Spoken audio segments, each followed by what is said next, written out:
Chapter 1. In Trouble to Begin With. There are few things in this world that have filled me with so much astonishment as the fact that man can kill a whale, that a fish more than 60 feet long and 30 feet round the body, with the bulk of 300 fat oxen rolled into one, with the strength of many hundreds of horses, able to swim at a rate that would carry it right round the world in 23 days, that can smash a boat to atoms with one slap of its tail, and stave in the planks of a ship with one blow of its thick skull, that such a monster can be caught and killed by man, is most wonderful to hear of, but I can tell from experience that it is much more wonderful to see. There is a wise saying which I have often thought much upon. It is this: knowledge is power. Man is but a feeble creature, and if he had to depend on his own bodily strength alone, he could make no head against even the ordinary brutes in this world. But the knowledge which has been given to him by his Maker has clothed man with great power, so that he is more than a match for the fiercest beast in the forest, or the largest fish in the sea. Yet with all his knowledge, with all his experience, and all his power, the killing of a great old sperm whale costs man a long, tough battle. Sometimes it even costs him his life. It is a long time now since I took to fighting the whales. I have been at it, man and boy, for nigh 40 years, and many a wonderful sight have I seen, many a desperate battle have I fought in the fisheries of the North and South Seas. Sometimes, when I sit in the chimney corner of a winter evening, smoking my pipe with my old messmate Tom Lokins, I stare into the fire and think of the days gone by, till I forget where I am, and go on thinking so hard that the flames seem to turn into melting fires, and the bars of the grate into dead fish, and the smoke into sails and rigging, and I go to work cutting up the blubber and stirring the oil pots, or pulling the bow oar and driving the harpoon at such a rate that I can't help giving a shout, which causes Tom to start and cry, "Hello, Bob?" My name is Bob Ludbury, you see. "Hello, Bob? What's the matter?" To which I reply, "Tom, can it all be true?" "Can what be true?" says he, with a stare of surprise, for Tom is getting into his dotage now. And then I chuckle and tell him I was only thinking of old times, and so he falls to smoking again, and I to staring at the fire and thinking as hard as ever. The way in which I was first led to go after the whales was curious. This is how it happened. About 40 years ago, when I was a boy of nearly 15 years of age, I lived with my mother in one of the seaport towns of England. There was great distress in the town at that time, and many of the hands were out of work. My employer, a blacksmith, had just died, and for more than 6 weeks I had not been able to get employment or to earn a farthing. This caused me great distress, for my father had died without leaving a penny in the world, and my mother depended on me entirely. The money I had saved out of my wages was soon spent, and one morning when I sat down to breakfast, my mother looked across the table and said in a thoughtful voice, "Robert, dear, this meal has cost us our last halfpenny." My mother was old and frail, and her voice very gentle. She was the most trustful, uncomplaining woman I ever knew. I looked up quickly into her face as she spoke. "All the money gone, mother?" "Aye, all. It will be hard for you to go without your dinner, Robert dear." "It will be harder for you, mother," I cried, striking the table with my fist. Then a lump rose in my throat and almost choked me. I could not utter another word. It was with difficulty I managed to eat the little food that was before me. After breakfast I rose hastily and rushed out of the house, determined that I would get my mother her dinner, even if I should have to beg for it. But I must confess that a sick feeling came over me when I thought of begging. Hurrying along the crowded streets without knowing very well what I meant to do, I came at last to an abrupt halt at the end of the pier. Here I went up to several people and offered my services in a wild sort of way. They must have thought that I was drunk, for nearly all of them said gruffly that they did not want me. Dinner time drew near, but no one had given me a job, and no wonder, for the way in which I tried to get one was not likely to be successful. At last I resolved to beg. Observing a fat, red-faced old gentleman coming along the pier, I made up to him boldly. He carried a cane with a large gold knob on the top of it. That gave me hope, for of course, thought I, he must be rich. His nose, which was exactly the color and shape of the gold knob on his cane, was stuck in the center of a round, good-natured countenance, the mouth of which was large and firm, the eyes bright and blue. He frowned as I went forward, hat in hand, but I was not to be driven back. The thought of my starving mother gave me power to crush down my rising shame. Yet I had no reason to be ashamed. I was willing to work if only I could have got employment. Stopping in front of the old gentleman, I was about to speak when I observed him quietly button up his breeches pocket. The blood rushed to my face, and turning quickly on my heel, I walked away without uttering a word. "Hello!" shouted a gruff voice just as I was moving away. I turned and observed that the shout was uttered by a broad, rough-looking jack-tar, a man of about 2 or 3 and 30, who had been sitting all the forenoon on an old cask, smoking his pipe and basking in the sun. "Hello!" said he again. "Well," said I, "what do you mean, youngster, by going on in that there fashion all the morning, a-bothering everybody and making a fool of yourself like that, eh?" "What's that to you?" said I savagely, for my heart was sore and heavy, and I could not stand the interference of a stranger. "Oh, it's nothing to me, of course," said the sailor, picking his pipe quietly with his clasp knife. "But come here, boy, I've something to say to you." "Well, what is it?" said I, going up to him somewhat sulkily. The man looked at me gravely through the smoke of his pipe, and said, "You're in a passion, me young buck, that's all, and in case you didn't know it, I thought I'd tell you." I burst into a fit of laughter. "Well, I believe you're not far wrong, but I'm better now." "Ah, that's right," said the sailor, with an approving nod of his head. "Always confess when you're in the wrong. Now, younger, let me give you a bit of advice. Never get into a passion if you can help it, and if you can't help it, get out of it as fast as possible, and if you can't get out of it, just give a great roar to let off the steam, and turn about and run. There's nothing like that. Passion hain't got legs. You can't hold on to a feller when he's running. If you keep it up till you almost split your timbers, passion has no chance. It must go astern. Now, lad, I've been watching you all the morning, and I see there's a screw loose somewhere. If you'll tell me what it is, see if I don't help you." The kind, frank way in which this was said quite won my heart, so I sat down on the old cask and told the sailor all my sorrows. "Boy," said he when I had finished, "I'll put you in the way of helping your mother. I can get you a berth in my ship, if you're willing to take a trip to the whale fishery of the South Seas." "And who will look after my mother when I'm away?" said I. The sailor looked perplexed at the question. "Ah, that's a puzzler," he replied, knocking the ashes out of his pipe. "Will you take me to your mother's house, lad?" "Willingly," said I, and jumping up I led the way. As we turned to go, I observed that the old gentleman with the gold-headed cane was leaning over the rail of the pier at a short distance from us. A feeling of anger instantly rose within me, and I exclaimed, loud enough for him to hear, "I do believe that stingy old chap has been listening to every word we've been saying." I thought I observed a frown on the sailor's brow as I said this, but he made no remark, and in a few minutes we were walking rapidly through the streets. My companion stopped at one of those stores so common in seaport towns, where one can buy almost anything, from a tallow candle to a brass cannon. Here he purchased a pound of tea, a pound of sugar, a pound of butter, and a small loaf, all of which he thrust into the huge pockets of his coat. He had evidently no idea of proportion or of household affairs. It was a simple, easy way of settling the matter to get a pound of everything. In a short time we reached our house, a very old one, in a poor neighbourhood, and entered my mother's room. She was sitting at the table when we went in, with a large Bible before her, and a pair of horn spectacles on her nose. I could see that she had been out gathering coals and cinders during my absence, for a good fire burned in the grate, and the kettle was singing cheerily thereon. "I've brought a friend to see you, mother," said I. "Good day, mistress," said the sailor bluntly, sitting down on a stool near the fire. "You seem to be going to have your tea." "I expect to have it soon," replied my mother. "Indeed?" said I in surprise. "Have you anything in the kettle?" "Nothing but water, my son." "Has anybody brought you anything, then, since I went out?" "Nobody." "Why, then, mistress," broke in the seaman, "how can you expect to have your tea so soon?"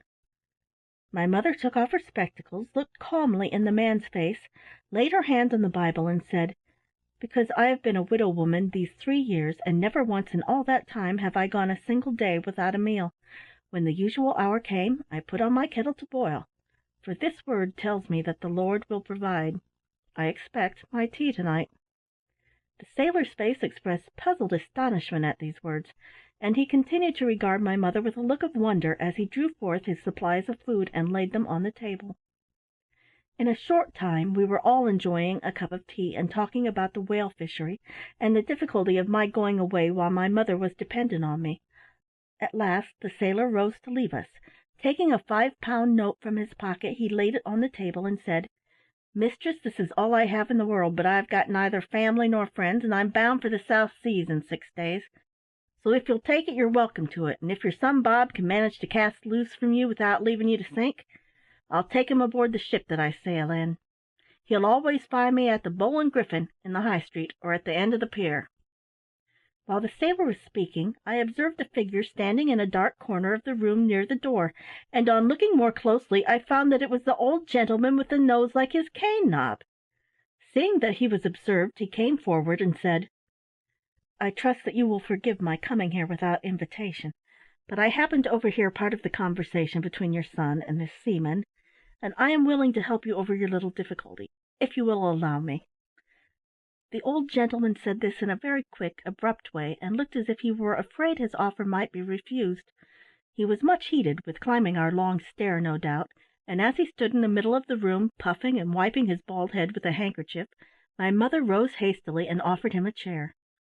"You are very kind, sir," she said. "Do sit down, sir. I'm sure I don't know why you should take so much trouble. But, dear me, you are very warm. Will you take a cup of tea to cool you?" "Thank you, thank you. With much pleasure, unless, indeed, your son objects to a stingy old chap sitting beside him." I blushed when he repeated my words, and attempted to make some apology, but the old gentleman stopped me by commencing to explain his intentions in short, rapid sentences. To make a long story short, he offered to look after my mother while I was away, and to prove his sincerity, laid down 5 shillings, and said he would call with that sum every week as long as I was absent. My mother, after some trouble, agreed to let me go, and before that evening closed, everything was arranged, and the gentleman, leaving his address, went away. The sailor had been so much filled with surprise at the suddenness of all this, that he could scarcely speak. Immediately after the departure of the old gentleman, he said, "Well, good-bye, mistress, good-bye, Bob," and throwing on his hat in a careless way, left the room. "Stop!" I shouted after him when he had got about half-way down the stair. "Hullo! What's wrong now?" "Nothing. I only forgot to ask your name." "Tom Lokins," he bellowed in the hoarse voice of a regular boatswain, "which was my father's name before me." So saying, he departed, whistling "Rule Britannia" with all his might.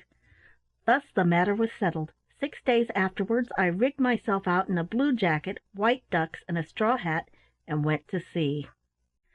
My first few days on the ocean were so miserable that I oftentimes repented of having left my native land. I was, as my new friend Tom Lokins said, as sick as a dog. But in course of time I grew well, and began to rejoice in the cool fresh breezes and the great rolling billows of the sea. Many and many a time I used to creep out to the end of the bowsprit, when the weather was calm, and sit with my legs dangling over the deep blue water, and my eyes fixed on the great masses of rolling clouds in the sky, thinking of the new course of life I had just begun. At such times the thought of my mother was sure to come into my mind, and I thought of her parting words, "Put your trust in the Lord, Robert, and read his word." I resolved to try to obey her, but this I found was no easy matter, for the sailors were a rough lot of fellows, who cared little for the Bible. But I must say they were a hearty, good-natured set, and much better upon the whole than many a ship's crew that I afterwards sailed with. We were fortunate in having fair winds this voyage, and soon found ourselves on the other side of the line, as we Jack-tars call the equator. Of course the crew did not forget the old custom of shaving all the men who had never crossed the line before. Our captain was a jolly old man, and uncommonly fond of skylarking.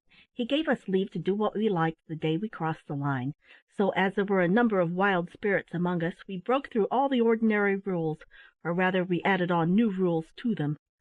The old hands had kept the matter quiet from us greenhorns, so that, although we knew they were going to do some sort of mischief, we didn't exactly understand what it was to be. About noon of that day I was called on deck and told that old Father Neptune was coming aboard, and we were to be ready to receive him. A minute after I saw a tremendous monster come up over the side of the ship and jump on the deck. He was crowned with seaweed and painted in a wonderful fashion. His clothes were dripping wet, as if he had just come from the bottom of the sea. After him came another monster with a petticoat made of sailcloth and a tippet of a bit of old tarpaulin. This was Neptune's wife, and these two carried on the most remarkable antics I ever saw. I laughed heartily, and soon discovered from the tones of their voices which of my shipmates Neptune and his wife were. But my mirth was quickly stopped when I was suddenly seized by several men, and my face was covered over with a horrible mixture of tar and grease. 6 of us youngsters were treated in this way. Then the lather was scraped off with a piece of old hoop iron, and after being thus shaved, buckets of cold water were thrown over us. At last, after a prosperous voyage, we arrived at our fishing ground in the South Seas, and a feeling of excitement and expectation began to show itself among the men, insomuch that our very eyes seemed brighter than usual. One night those of us who had just been relieved from watch on deck were sitting on the lockers down below telling ghost stories. It was a dead calm, and one of those intensely dark, hot nights that cause sailors to feel uneasy, they scarce know why. I began to feel so uncomfortable at last, listening to the horrible tales which Tom Lokins was relating to the men, that I slipped away from them with the intention of going on deck. I moved so quietly that no one observed me. Besides, every eye was fixed earnestly on Tom, whose deep low voice was the only sound that broke the stillness of all around. As I was going very cautiously up the ladder leading to the deck, Tom had reached that part of his story where the ghost was just appearing in a dark churchyard, dressed in white, and coming slowly forward, one step at a time, towards the terrified man who saw it. The men held their breath, and 1 or 2 of their faces turned pale, as Tom went on with his description, lowering his voice to a hoarse whisper. Just as I put my head up the hatchway, the sheet of one of the sails, which was hanging loose in the still air, passed gently over my head and knocked my hat off. At any other time I would have thought nothing of this, but Tom's story had thrown me into such an excited and nervous condition that I gave a start, missed my footing, uttered a loud cry, and fell down the ladder right in among the men with a tremendous crash, knocking over 2 or 3 oil cans and a tin bread basket in my fall, and upsetting the lantern so that the place was instantly pitch dark. I never heard such a howl of terror as these men gave vent to when this misfortune befell me. They rushed upon deck with their hearts in their mouths, tumbling and peeling the skin off their shins and knuckles in their haste, and it was not until they heard the laughter of the watch on deck that they breathed freely, and joining in the laugh called themselves fools for being frightened by a ghost story. I noticed, however, that for all their pretended indifference, there was not one man among them, not even Tom Lokins himself, who would go down below to relight the lantern for at least a quarter of an hour afterwards. Feeling none the worse for my fall, I went forward and leaned over the bow of the ship, where I was much astonished by the appearance of the sea. It seemed as if the water was on fire. Every time the ship's bow rose and fell, the little belt of foam made in the water seemed like a belt of blue flame, with bright sparkles in it, like stars or diamonds. I had seen this curious appearance before, but never so bright as it was on that night. "What is it, Tom?" said I, as my friend came forward and leaned over the ship's bulwark beside me. "It's blue fire, Bob," replied Tom, as he smoked his pipe calmly. "Come, you know I can't swallow that," said I. "Everybody knows that fire, either blue or red, can't burn in the water." "Maybe not," returned Tom, "but it's blue fire for all that. Leastwise, if it's not, I don't know what else it is." Tom had often seen this light before, no doubt, but he had never given himself the trouble to find out what it could be. Fortunately the captain came up just as I put the question, and he enlightened me on the subject. "It is caused by small animals," said he, leaning over the side. "Small animals?" said I, in astonishment. "Ay, many parts of the sea are full of creatures so small and so thin and colourless that you can hardly see them even in a clear glass tumbler.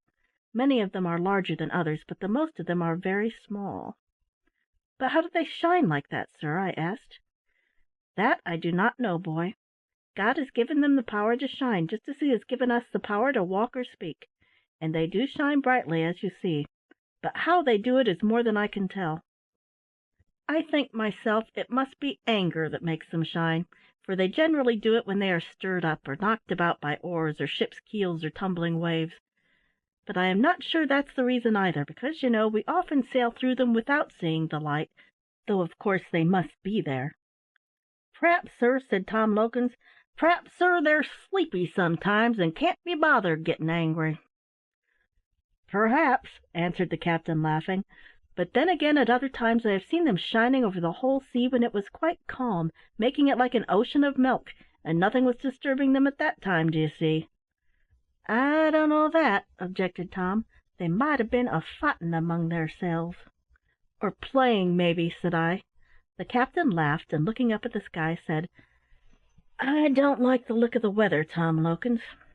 You're a sharp fellow, and have been in these seas before. What say you?" "We'll have a breeze," replied Tom briefly. "More than a breeze," muttered the captain, while a look of grave anxiety overspread his countenance. "I'll go below and take a squint at the glass." "What does he mean by that, Tom?" said I, when the captain was gone. "I never saw a calmer or a finer night. Surely there is no chance of a storm just now?" "Ay, that shows that you're a young feller, and haven't got much experience of them seas," replied my companion. "Why, boy, sometimes the fiercest storm is brewing behind the greatest calm, and the worst of the thing is that it comes so sudden at times that the masts are torn out of the ship before you can say Jack Robinson." "What! And without any warning?" said I. "Ay, almost without warning, but not altogether without it. You heerd the captain say he'd go and take a squint at the glass." "Yes. What is the glass?" "It's not a glass of grog, you may be sure, nor yet a looking glass. It's the weather glass, boy. Shore going chaps call it a barometer." "And what's the meaning of barometer?" I inquired earnestly. Tom Lokins stared at me in stupid amazement. "Why, boy," said he, "you're too inquisitive. I once asked the doctor of a ship that question, and says he to me, 'Tom,' says he, 'a barometer is a glass tube filled with quicksilver or mercury, which is a metal in a soft or fluid state like water, you know, and it's meant for telling the state of the weather.' 'Yes, sir,' I answers, 'I know that well enough.' 'Then why did you ask?' says he, getting into a passion. 'I asked what was the meaning of the word barometer, sir,' said I. The doctor he looked grave at that, and shook his head. 'Tom,' says he, 'if I was to go for to explain that word, and all about the instrument in a scientific sort of way, do you see, I'd have to sit here and speak to you right on end for 6 hours or more.' 'Oh, sir,' says I, 'don't do it then. Please don't do it.' 'No more I will,' says he, 'but it'll serve your turn to know that a barometer is a glass for measuring the weight of the air, and somehow or other that lets you know what's a comin'. If the mercury in the glass rises high, all's right. If it falls uncommon low very sudden, look out for squalls, that's all. No matter how smooth the sea may be, or how sweetly all nature may smile, don't you believe it. Taking every inch of canvas at once." "That was a queer explanation, Tom." "Ay, but it was a true one, as you shall see before long." As I looked out upon the calm sea, which lay like a sheet of glass without a ripple on its surface, I could scarcely believe what he had said, but before many minutes had passed I was convinced of my error. While I was standing talking to my messmate, the captain rushed on deck and shouted, "All hands tumble up! Shorten sail! Take in every rag! Look alive, boys! Look alive!" I was quite stunned for a moment by this, and by the sudden tumult that followed. The men, who seemed never to take thought about anything, and who had but one duty, namely, to obey orders, ran upon deck and leaped up the rigging like cats. The sheets of nearly all the principal sails were clewed up, and ere long the canvas was made fast to the yards. A few of the smaller sails only were left exposed, and even these were close reefed. Before long a loud roar was heard, and in another minute the storm burst upon us with terrific violence. The ship at first lay over so much that the masts were almost in the water, and it was as impossible for any one to walk the deck as to walk along the side of a wall. At the same time the sea was lashed into white foam, and the blinding spray flew over us in a bitter fury. "Take in the topsails!" roared the captain, but his voice was drowned in the shriek of the gale. The men were saved the risk of going out on the yards, however, for in a few moments more all the sails except the storm trysail were burst and blown to ribbons. We now tried to put the ship's head to the wind and lay to, by which landsmen will understand that we tried to face the storm and remain stationary. But the gale was so fierce that this was impossible. The last rag of sail was blown away, and then there was nothing left for us but to show our stern to the gale and scud under bare poles. The great danger now was that we might be "pooped," which means that a huge wave might curl over our stern, fall with terrible fury on our deck, and sink us. Many and many a good ship has gone down in this way, but we were mercifully spared. As our safety depended very much on good steering, the captain himself took the wheel, and managed the ship so well that we weathered the gale without damage, farther than the loss of a few sails and light spars. For 2 days the storm howled furiously. The sky and sea were like ink, with sheets of rain and foam driving through the air, and raging billows tossing our ship about like a cork. During all this time my shipmates were quiet and grave, but active and full of energy, so that every order was at once obeyed without noise or confusion.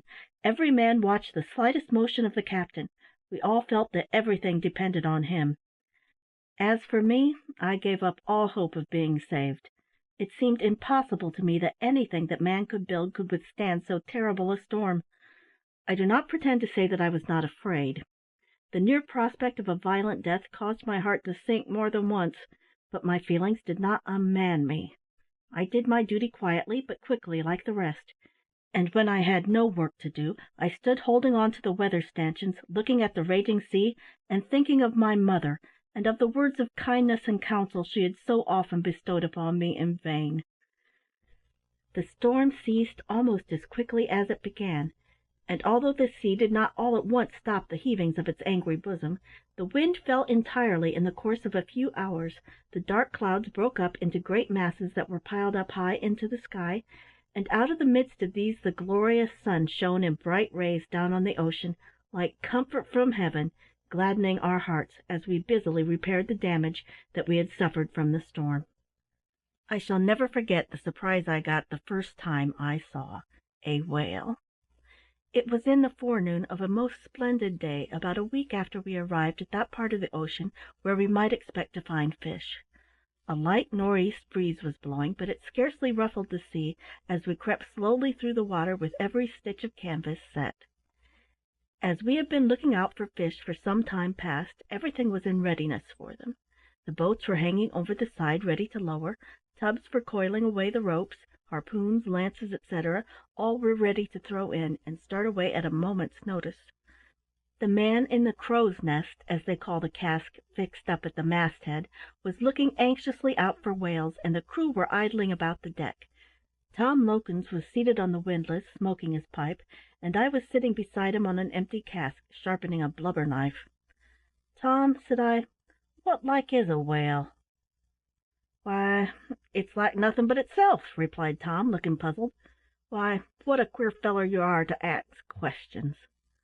I'm sure you've seen plenty of them. You might be able to tell what a whale is like." "What it's like? Well, it's like a tremendous big bolster with a head and a tail to it." "And how big is it?" "They're of all sizes, lad. I've seen one that was exactly equal to 300 fat bulls, and its rate of going would take it round the whole world in 23 days." "I don't believe you," said I, laughing. "Don't you?" cried Tom. "It's a fact, notwithstanding, for the captain himself said so, and that's how I came to know it." Just as Tom finished speaking, the man in the crow's nest roared at the top of his voice, "There she blows!" That was the signal that a whale was in sight, and as it was the first time we had heard it that season, every man in the ship was thrown into a state of tremendous excitement. "There she blows!" roared the man again. "Where away?" shouted the captain. "About 2 miles right ahead." In another moment the utmost excitement prevailed on board. Suddenly, while I was looking over the side, straining my eyes to catch a sight of the whale, which could not yet be seen by the men on deck, I saw a brown object appear in the sea not 20 yards from the side of the ship. Before I had time to ask what it was, a whale's head rose to the surface and shot up out of the water. The part of the fish that was visible above water could not have been less than 30 feet in length. It just looked as if our longboat had jumped out of the sea, and he was so near that I could see his great mouth quite plainly. I could have tossed a biscuit on his back easily. Sending two thick spouts of frothy water out of his blow-holes 40 feet into the air with tremendous noise, he fell flat upon the sea with a clap like thunder, tossed his flukes or tail high into the air, and disappeared. I was so amazed at this sight that I could not speak. I could only stare at the place where the huge monster had gone down. "Stand by to lower!" shouted the captain. "Aye, aye, sir," replied the men, leaping to their appointed stations, for every man in a whale ship has his post of duty appointed to him, and knows what to do when an order is given. "Lower away!" cried the captain, whose face was now blazing with excitement. In a moment 3 more boats were in the water. The tubs, harpoons, etc., were thrown in, the men seized the oars, and away they went with a cheer. I was in such a state of flutter that I scarce knew what I did, but I managed somehow or other to get into a boat, and as I was a strong fellow and a good rower, I was allowed to pull. "There she blows!" cried the man in the crow's nest, just as we shot from the side of the ship. There was no need to ask where away this time. Another whale rose and spouted not more than 300 yards off, and before we could speak a third fish rose in another direction, and we found ourselves in the middle of what is called a school of whales. "Now, lads," said the captain, who steered the boat in which I rowed, "bend your backs, my hearties. That fish right ahead of us is a 100-barrel whale for certain. Give way, boys. We must have that fish." There was no need to urge the men, for their backs were strained to the utmost, their faces were flushed, and the big veins in their necks swelled almost to bursting with the tremendous exertion. "Hold hard," said the captain in a low voice, for now that we were getting near our prey we made as little noise as possible. The men at once threw their oars apeak, as they say, that is, raised them straight up in the air, and waited for further orders. We expected the whale would rise near to where we were, and thought it best to rest and look out. While we were waiting, Tom Lokins, who was harpooner of the boat, sat just behind me with all his irons ready. He took this opportunity to explain to me that by 100-barrel fish is meant a fish that will yield 100 barrels of oil. He further informed me that such a fish was a big one, though he had seen a few in the northwest seas that had produced upwards of 200 barrels. I now observed that the other boats had separated, and each had gone after a different whale. In a few minutes the fish we were in chase of rose a short distance off, and sent up 2 splendid waterspouts high into the air, thus showing that he was what the whalers call a right whale. It is different from the sperm whale, which has only 1 blow-hole, and that a little one.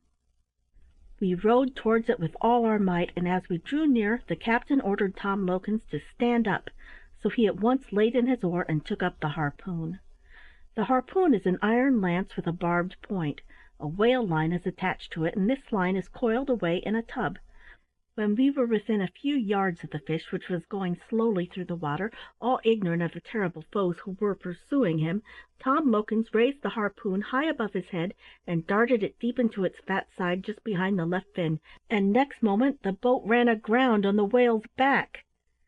"Stern all for your lives!" roared the captain, who, before his order was obeyed, managed to give the creature 2 deep wounds with his lance. The lance has no barbs to its point, and is used only for wounding after the harpoon is fixed. The boat was backed off at once, but it had scarcely got a few yards away when the astonished fish whirled its huge body half out of the water, and, coming down with a tremendous clap, made off like lightning. The line was passed around a strong piece of wood called the loggerhead, and, in running out, it began to smoke, and nearly set the wood on fire. Indeed, it would have done so if a man had not kept constantly pouring water upon it. It was needful to be very cautious in managing the line, for the duty is attended with great danger. If any hitch should take place, the line is apt to catch the boat and drag it down bodily under the waves. Sometimes a coil of it gets round a leg or an arm of the man who attends to it, in which case his destruction is almost certain. Many a poor fellow has lost his life in this way.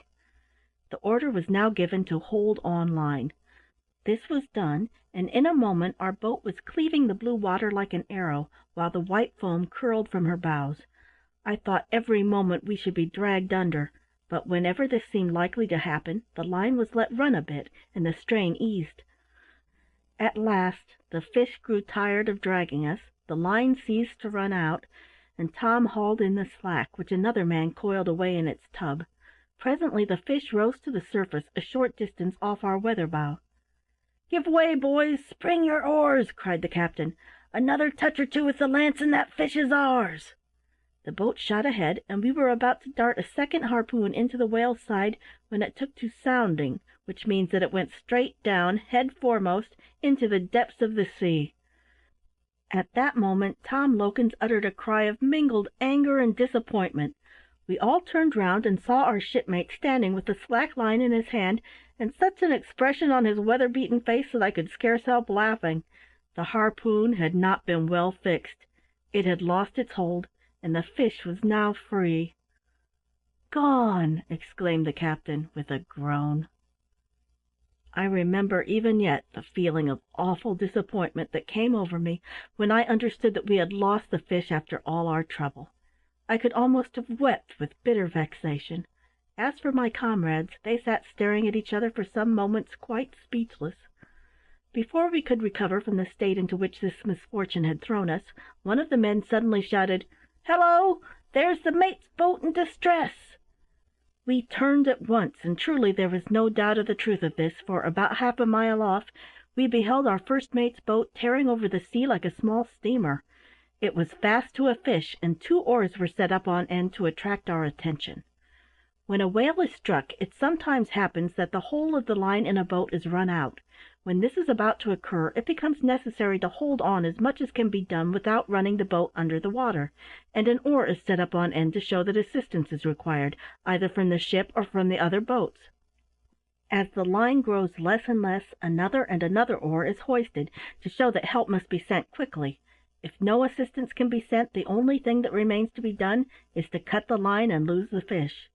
But a whale line with its harpoon is a very heavy loss, in addition to that of the fish, so that whalers are tempted to hold on a little too long sometimes. When we saw the mate's boat dashing away in this style, we forgot our grief at the loss of our whale in our anxiety to render assistance to our comrades, and we rowed towards them as fast as we could. Fortunately the whale changed its course and came straight towards us, so that we ceased poling and waited till they came up. As the boat came on, I saw the foam curling up on her bows as she leaped and flew over the sea. I could scarcely believe it possible that wood and iron could bear such a strain. In a few minutes they were almost abreast of us. "You're holding too hard!" shouted the captain. "Line's all out!" roared the mate. They were past almost before these short sentences could be spoken, but they had not gone 20 yards ahead of us when the water rushed in over the bow, and before we could utter a word the boat and crew were gone. Not a trace of them remained. The horror of the moment had not been fully felt, however, when the boat rose to the surface keel up, and one after another the heads of the men appeared. The line had fortunately broken, otherwise the boat would have been lost, and the entire crew probably would have gone to the bottom with her. We instantly pulled to the rescue, and were thankful to find that not a man was killed, though some of them were a little hurt, and all had received a terrible fright. We next set to work to right the upset boat, an operation which was not accomplished without much labor and difficulty. Now, while we were thus employed, our third boat, which was in charge of the second mate, had gone after the whale that had caused us so much trouble, and when we had got the boat righted and began to look about us, we found that she was fast to the fish about a mile to leeward. "Hurrah, lads!" cried the captain. "Luck has not left us yet. Give way, my hearties, pull like Britons. We'll get that fish yet." We were all dreadfully done up by this time, but the sight of a boat fast to a whale restored us at once, and we pulled away as stoutly as if we had only begun the day's work. The whale was heading in the direction of the ship, and when we came up to the scene of action, the second mate had just touched the life. In other words, he had driven the lance deep down into the whale's vitals. This was quickly known by jets of blood being spouted up through the blowholes. Soon after our victim went into its dying agonies, or, as whalemen say, his flurry. This did not last long. In a short time he rolled over dead. We fastened a line to his tail, the 3 boats took the carcass in tow, and, singing a lively song, we rowed away to the ship. Thus ended our first battle with the whales. The scene that took place on board ship after we caught our first fish was most wonderful. We commenced the operation of what is called cutting in, that is, cutting up the whale, and getting the fat or blubber hoisted in. The next thing we did was to try out the oil or melt down the fat in large iron pots brought with us for this purpose, and the change that took place in the appearance of the ship and the men when this began was very remarkable. When we left port our decks were clean, our sails white, our masts well scraped. The brasswork about the quarter-deck was well polished, and the men looked tidy and clean. A few hours after our first whale had been secured alongside, all this was changed. The cutting up of the huge carcass covered the decks with oil and blood, making them so slippery that they had to be covered with sand to enable the men to walk about. Then the smoke of the great fires under the melting pots begrimed the masts, sails, and cordage with soot. The faces and hands of the men got so covered with oil and soot that it would have puzzled anyone to say whether they were white or black. Their clothes, too, became so dirty that it was impossible to clean them. But indeed whalemen do not much mind this. In fact, they take a pleasure in all the dirt that surrounds them, because it is a sign of success in the main object of their voyage. The men in a clean whale ship are never happy. When everything is filthy and dirty and greasy and smoky and black, decks, rigging, clothes, and person, it is then that the hearty laugh and jest and song are heard, as the crew work busily night and day at their rough but profitable labor. The operations of cutting in and trying out were matters of great interest to me the first time I saw them. After having towed our whale to the ship, cutting in was immediately begun. First, the carcass was secured near the head and tail with chains, and made fast to the ship. Then the great blocks and ropes fastened to the main and foremast for hoisting in the blubber were brought into play. When all was ready, the captain and the two mates with Tom Lokins got upon the whale's body with long-handled sharp spades or digging knives. With these they fell to work cutting off the blubber. I was stationed at one of the hoisting ropes, and while we were waiting for the signal to hoist away, I peeped over the side, and for the first time had a good look at the great fish. When we killed it, so much of its body was down in the water that I could not see it very clearly, but now that it was lashed at full length alongside the ship, and I could look right down upon it, I began to understand more clearly what a large creature it was. One thing surprised me much. The top of its head, which was rough and knotty like the bark of an old tree, was swarming with little crabs and barnacles and other small creatures. The whale's head seemed to be their regular home. This fish was by no means one of the largest kind, but being the first I had seen, I fancied it must be the largest fish in the sea. Its body was 40 feet long and 20 feet round at the thickest part. Its head, which seemed to me a great blunt shapeless thing like a clumsy old boat, was 8 feet long from the tip to the blow-holes or nostrils, and these holes were situated on the back of the head, which at that part was nearly 4 feet broad.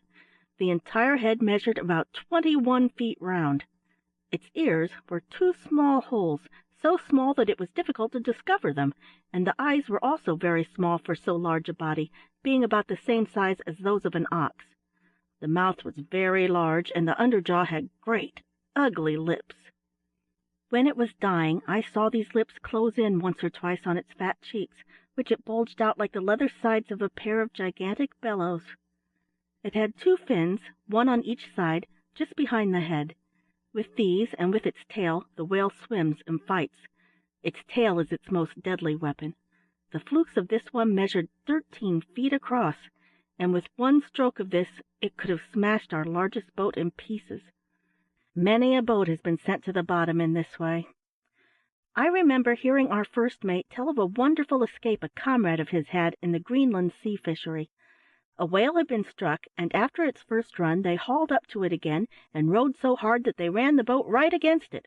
The harpooner was standing on the bow all ready, and sent his iron cleverly into the blubber.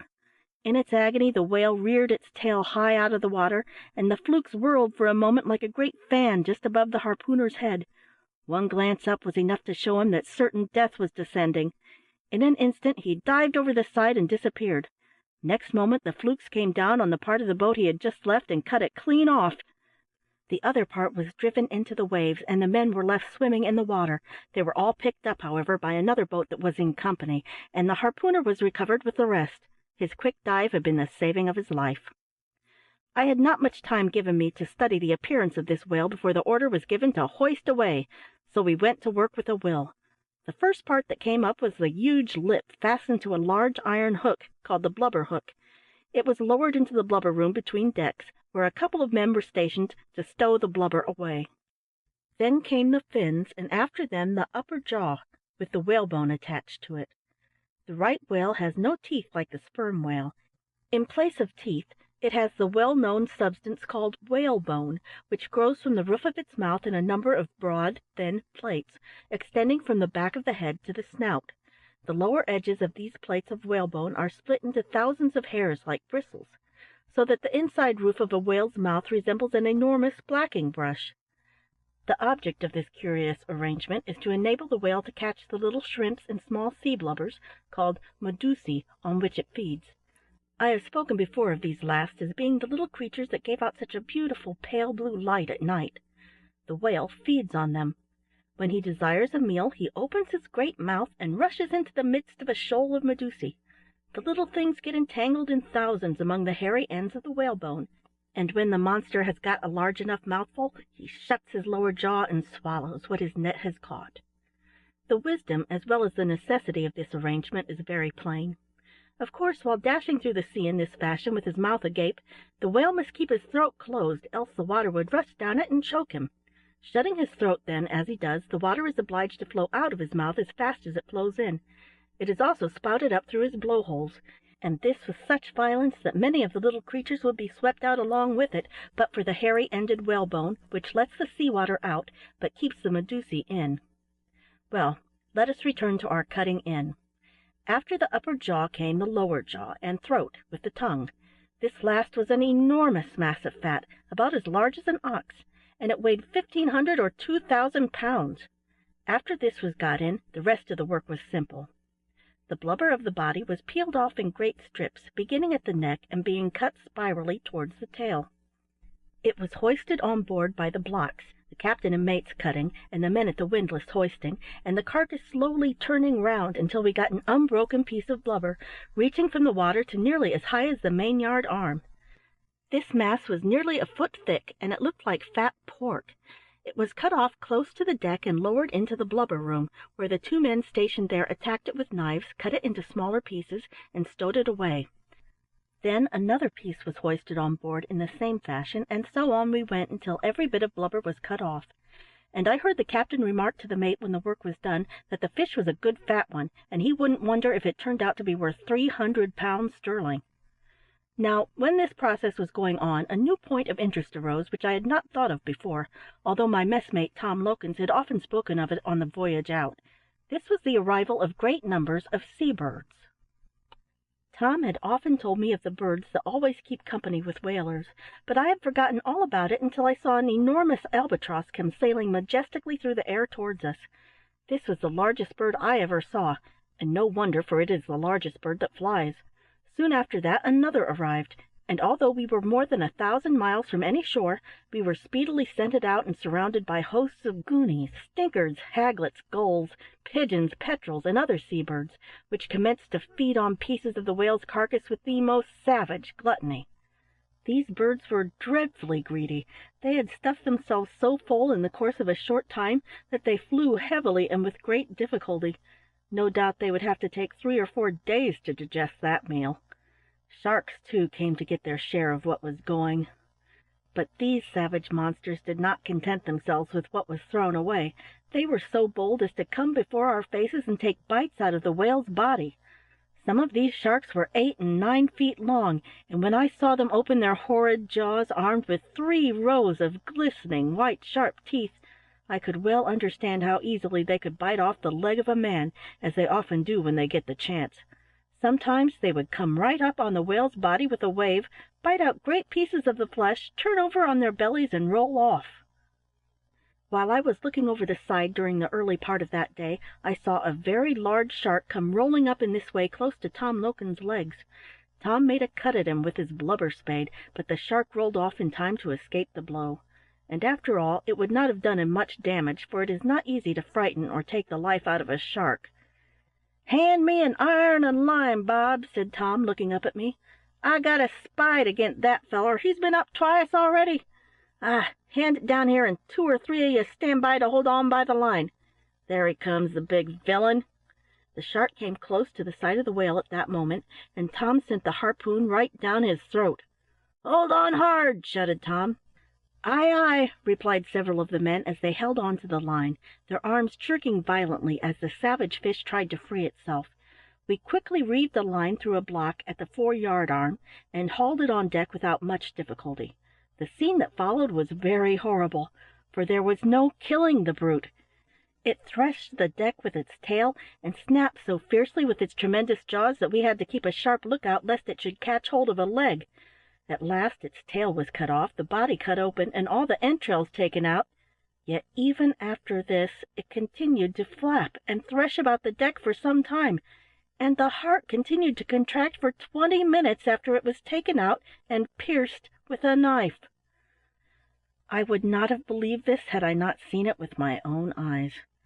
In case some of my readers may doubt its truth, I would remind them how difficult it is to kill some of those creatures with which we are all familiar. The common worm, for instance, may be cut into a number of small pieces, and yet each piece remains alive for some time after. The skin of the shark is valued by the whalemen because, when cleaned and dry, it is as good as sandpaper, and is much used in polishing the various things they make out of whales' bones and teeth. When the last piece of blubber had been cut off our whale, the great chain that held it to the ship's side was cast off, and the now useless carcass sank like a stone, much to the sorrow of some of the smaller birds, which, having been driven away by their bigger comrades, had not fed so heartily as they wished perhaps. But what was lost to the gulls was gain to the sharks, which could follow the carcass down into the deep and devour it at their leisure.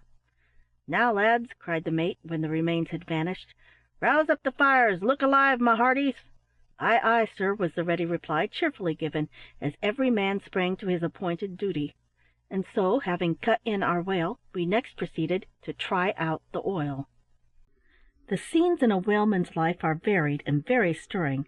Sometimes he is floating on the calm ocean, idling about the deck and whistling for a breeze, when all of a sudden the loud cry is heard, "There she blows!"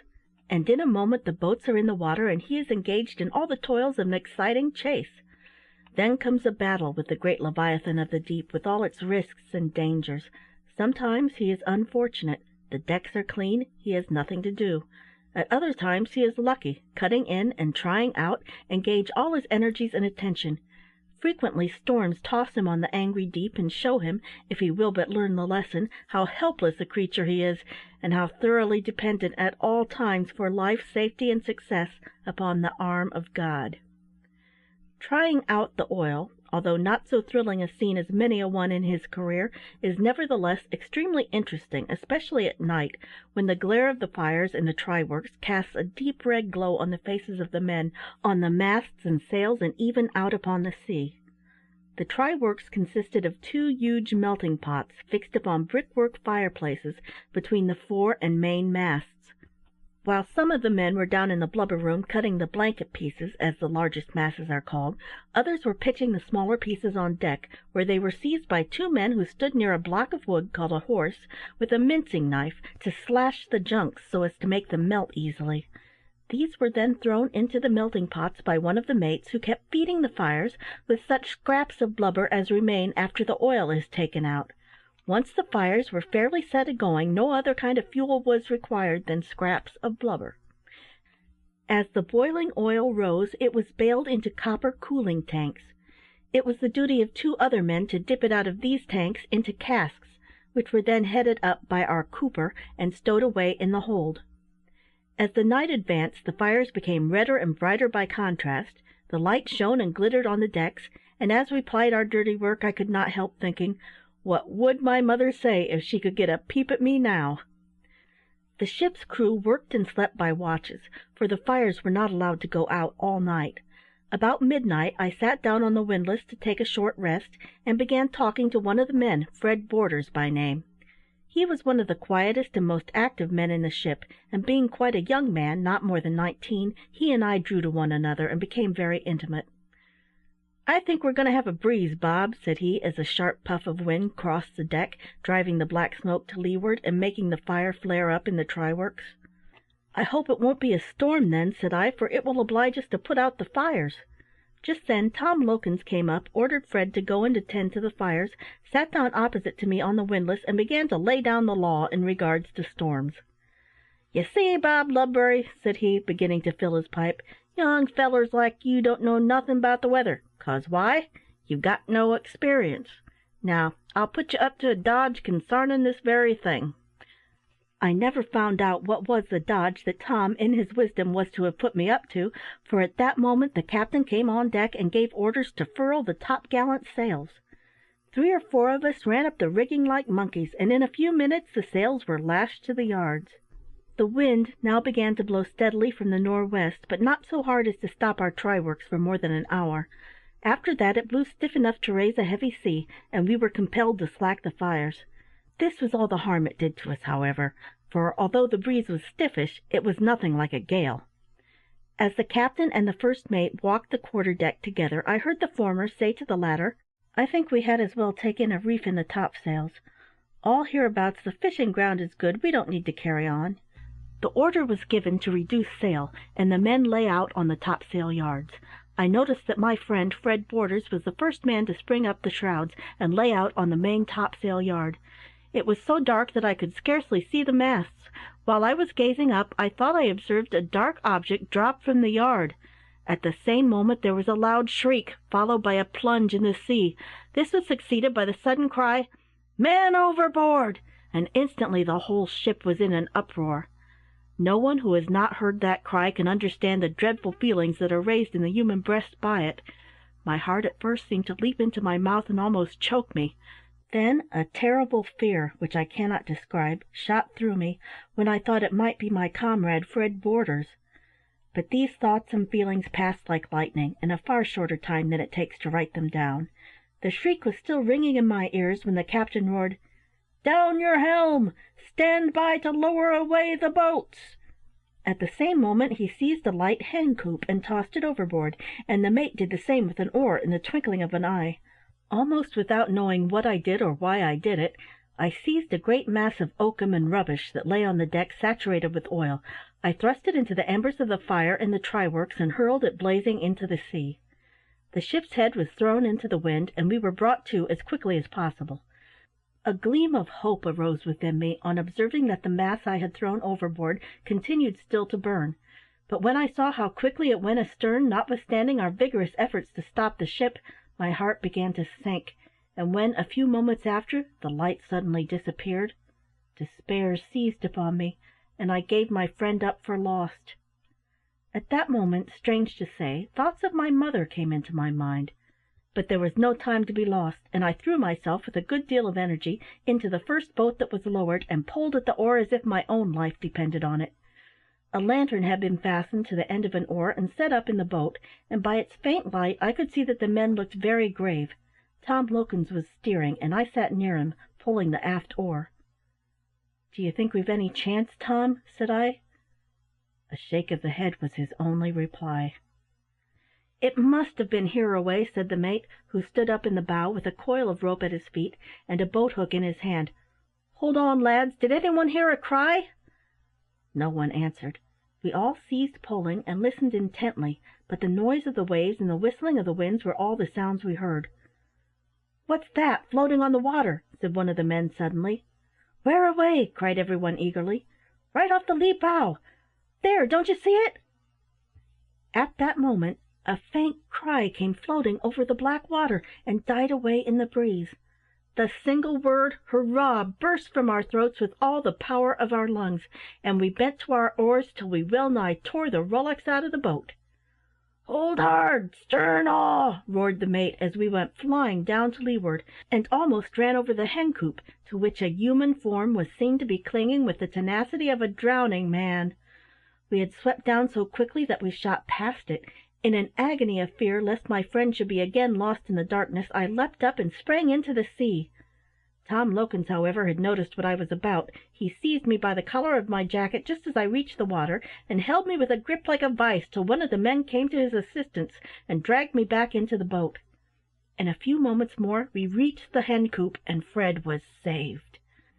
He was half dead with cold and exhaustion, poor fellow, but in a few minutes he began to recover, and before we reached the ship he could speak. His first words were to thank God for his deliverance. Then he added, "And thanks to the man that flung that light overboard. I should have gone down but for that. It showed me where the hen coop was." I cannot describe the feeling of joy that filled my heart when he said this. "Ay, who was it that throwed that fire overboard?" inquired one of the men. "Dunno," replied another. "I think it was the captain." "You'll find that out when we get aboard," cried the mate. "Pull away, lads." In 5 minutes Fred Borders was passed up the side and taken down below. In 2 minutes more we had him stripped naked, rubbed dry, wrapped in hot blankets, and set down on one of the lockers, with a hot brick at his feet. As the reader may perhaps have been asking a few questions about the whale in his own mind, I shall try to answer them by telling a few things concerning that creature which I think are worth knowing. In the first place, the whale is not a fish. I have applied that name to it, no doubt because it is the custom to do so, but there are great differences between the whales and the fishes. The mere fact that the whale lives in water is not sufficient to prove it to be a fish. The frog lives very much in water. He is born in the water, and when very young he lives in it altogether, would die, in fact, if he were taken out of it. Yet a frog is not a fish. The following are some of the differences existing between a whale and a fish. The whale is a warm-blooded animal, the fish is cold-blooded. The whale brings forth its young alive, while most fishes lay eggs or spawn. Moreover, the fish lives entirely under water, but the whale cannot do so. He breathes air through enormous lungs, not gills. If you were to hold a whale's head under water for much longer than an hour, it would certainly be drowned, and this is the reason why it comes so frequently to the surface of the sea to take breath. Whales seldom stay more than an hour under water, and when they come up to breathe, they discharge the last breath they took through their nostrils or blow-holes, mixed with large quantities of water which they have taken in while feeding. But the most remarkable point of difference between the whale and the fishes of all kinds is, that it suckles its young. The calf of one kind of whale is about 14 feet long when it's born, and it weighs about a ton. The cow whale usually has only one calf at a time, and the manner in which she behaves to her gigantic baby shows that she is affected by feelings of anxiety and affection, such are never seen in fishes, which heartless creatures forsake their eggs when they are laid, and I am pretty sure they would not know their own children if they happened to meet with them. The whale, on the contrary, takes care of her little one, gives it suck, and sports playfully with it in the waves, its enormous heart throbbing all the while, no doubt with satisfaction. I have heard of a whale which was once driven into shoal water with its calf and nearly stranded. The huge dam seemed to become anxious for the safety of her child, for she was seen to swim eagerly around it, embrace it with her fins, and roll it over in the waves, trying to make it follow her into deep water. But the calf was obstinate. It would not go, and the result was that the boat of a whaler pulled up and harpooned it. The poor little whale darted away like lightning on receiving the terrible iron, and ran out 100 fathoms of line, but it was soon overhauled and killed. All this time the dam kept close to the side of its calf, and not until a harpoon was plunged into her own side would she move away. 2 boats were after her. With a single rap of her tail she cut one of the boats in two, and then darted off. But in a short time she turned and came back. Her feelings of anxiety had returned, no doubt, after the first sting of pain was over, and she died at last close to the side of her young one. There are various kinds of whales, but the 2 sorts that are most sought after are the common whale of the Greenland seas, which is called the right whale, and the sperm whale of the South Sea. Both kinds are found in the south, but the sperm whale never goes to the North Seas. Both kinds grow to an enormous size, sometimes to 70 feet in length, but there is considerable difference in their appearance, especially about the head. In a former chapter I have partly described the head of a right whale, which has whalebone instead of teeth, with its blow-holes on the back of the head. The sperm whale has large white teeth in its lower jaw, and none at all in the upper. It has only one blow-hole, and that a little one, much farther forward on its head, so that sailors can tell at a great distance what kind of whales they see, simply by their manner of spouting. The most remarkable feature about the sperm whale is the bluntness of its clumsy head, which looks somewhat like a big log with the ends sawn square off, and this head is about 1/3 of its entire body. The sperm whale feeds differently from the right whale. He seizes his prey with his powerful teeth, and lives to a great extent on large cuttlefish. Some of them have been seen to vomit lumps of these cuttlefish as long as a whaleboat. He is much fiercer, too, than the right whale, which almost always takes to flight when struck. but the sperm whale will sometimes turn on its foes and smash their boat with a blow of his blunt head or tail. Fighting whales, as they are called, are not uncommon. These are generally old bulls which have become wise from experience and give the whalers great trouble, sometimes carrying away several harpoons and lines. The lower jaw of one old bull of this kind was found to be 16 feet long, and it had 48 teeth, some of them a foot long. A number of scars about his head showed that this fellow had been in the wars. When two bull whales take to fighting, their great effort is to catch each other by the lower jaw, and when locked together they struggle with a degree of fury that cannot be described. It is not often that the sperm whale actually attacks a ship, but there are a few cases of this kind which cannot be doubted. The following story is certainly true, and while it shows how powerful a creature the whale is, it also shows what terrible risk and sufferings the whaleman has frequently to encounter. In the month of August, 1819, the American whale ship Essex sailed from Nantucket for the Pacific Ocean. She was commanded by Captain Pollard. Late in the autumn of the same year, when in latitude 40 degrees of the South Pacific, a shoal or school of sperm whales was discovered, and 3 boats were immediately lowered and sent in pursuit. The mate's boat was struck by one of the fish during the chase, and it was found necessary to return to the ship to repair damages. While the men were employed at this, an enormous whale suddenly rose quite close to the ship. He was going at nearly the same rate with the ship, about 3 miles an hour, and the men, who were good judges of the size of whales, thought that it could not have been less than 85 feet long. All at once he ran against the ship, striking her bows and causing her to tremble like a leaf. The whale immediately dived and passed under the ship and grazed her keel in doing so. This evidently hurt his back, for he suddenly rose to the surface about 50 yards off, and commenced lashing the sea with his tail and fins as if suffering great agony. It was truly an awful sight to behold that great monster lashing the sea into foam at so short a distance. In a short time he seemed to recover, and started off at great speed to windward. Meanwhile the men discovered that the blow received by the ship had done her so much damage that she began to fill and settle down at the bows, so they rigged the pumps as quickly as possible. While working them, one of the men cried out, "God have mercy! He comes again!" This was too true. The whale had turned, and was now bearing down on them at full speed, leaving a white track of foam behind him. Rushing at the ship like a battering ram, he hit her fair on the weather bow, and stove it in, after which he dived and disappeared. The horrified men took to their boats at once, and in 10 minutes the ship went down. The condition of the men thus left in 3 open boats far out upon the sea, without provisions or shelter, was terrible indeed. Some of them perished, and the rest, after suffering the severest hardships, reached a low island called Ducies on the 20th of December. It was a mere sandbank, which supplied them only with water and seafowl. Still, even this was a mercy for which they had reason to thank God, for in cases of this kind one of the evils that seamen have most cause to dread is the want of water.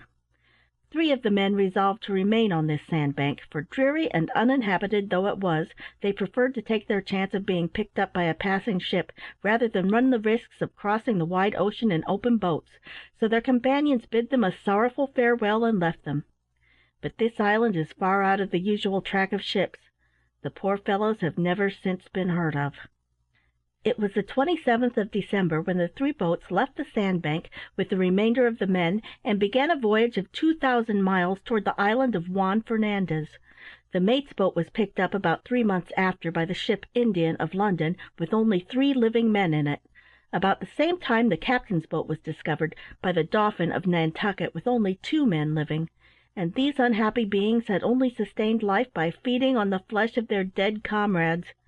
The 3rd boat must have been lost, for it was never heard of, and out of the whole crew of 20 men, only 5 returned home to tell their eventful story.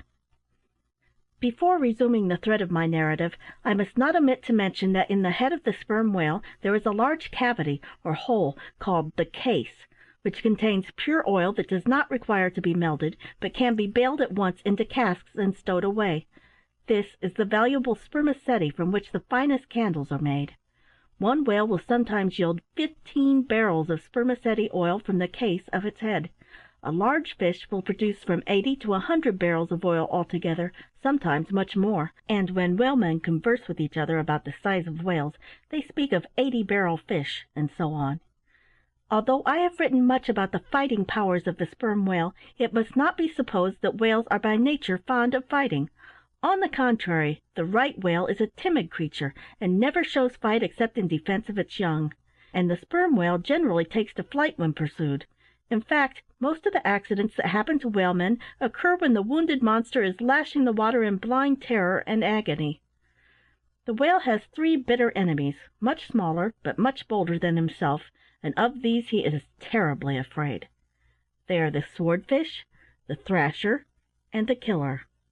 The first of these, the swordfish, has a strong straight horn or sword projecting from his snout, with which he boldly attacks and pierces the whale. The thrasher is a strong fish 20 feet long and of great weight. Its method of attack is to leap out of the water on the whale's back and deal it a tremendous blow with its powerful tail. The swordfish and thrasher sometimes act together in the attack, the first stabbing him below and the second belaboring him above, while the whale, unable, or too frightened to fight, rushes through the water and even leaps its whole gigantic length into the air in its endeavors to escape. When a whale thus leaps his whole length out of the water, the sailors say he breaches, and breaching is a common practice. They seem to do it often for amusement as well as from terror. But the most deadly of the three enemies is the killer. This is itself a kind of small whale, but it is wonderfully strong, swift, and bold. When one of the killers gets into the middle of a school of whales, the frightened creatures are seen flying in all directions. His mode of attack is to seize his big enemy by the jaw and hold on until he is exhausted and dies.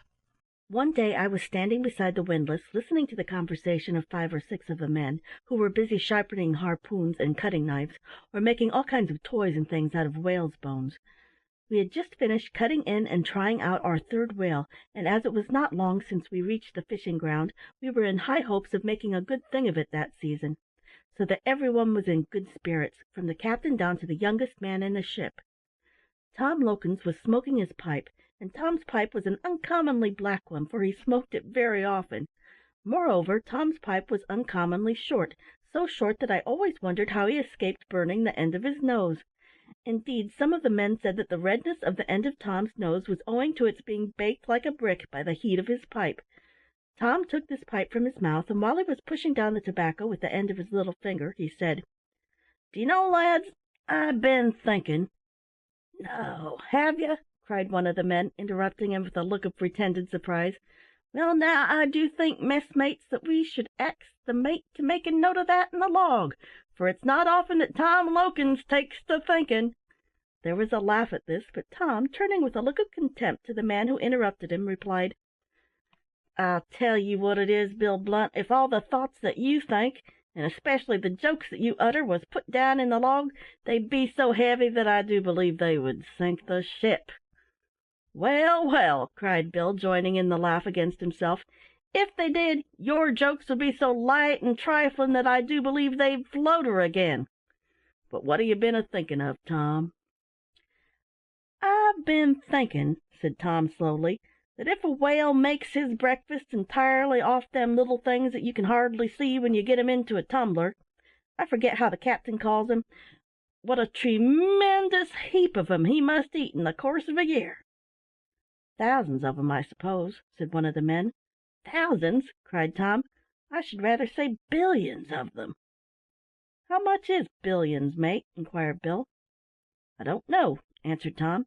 "Never could find out. You see, it's heaps upon heaps of thousands, for the thousands come first and the billions afterward, but when I've thought uncommon hard for a long spell at a time, I always get confused, because millions comes in between, d'ye see, and that's puzzling." "I think I could give you some notion about these things," said Fred Borders, who had been quietly listening all the time, but never putting in a word, for, as I have said, Fred was a modest, bashful man, and seldom spoke much. But we had all come to notice that when Fred spoke, he had always something to say worth hearing, and when he did speak, he spoke out boldly enough.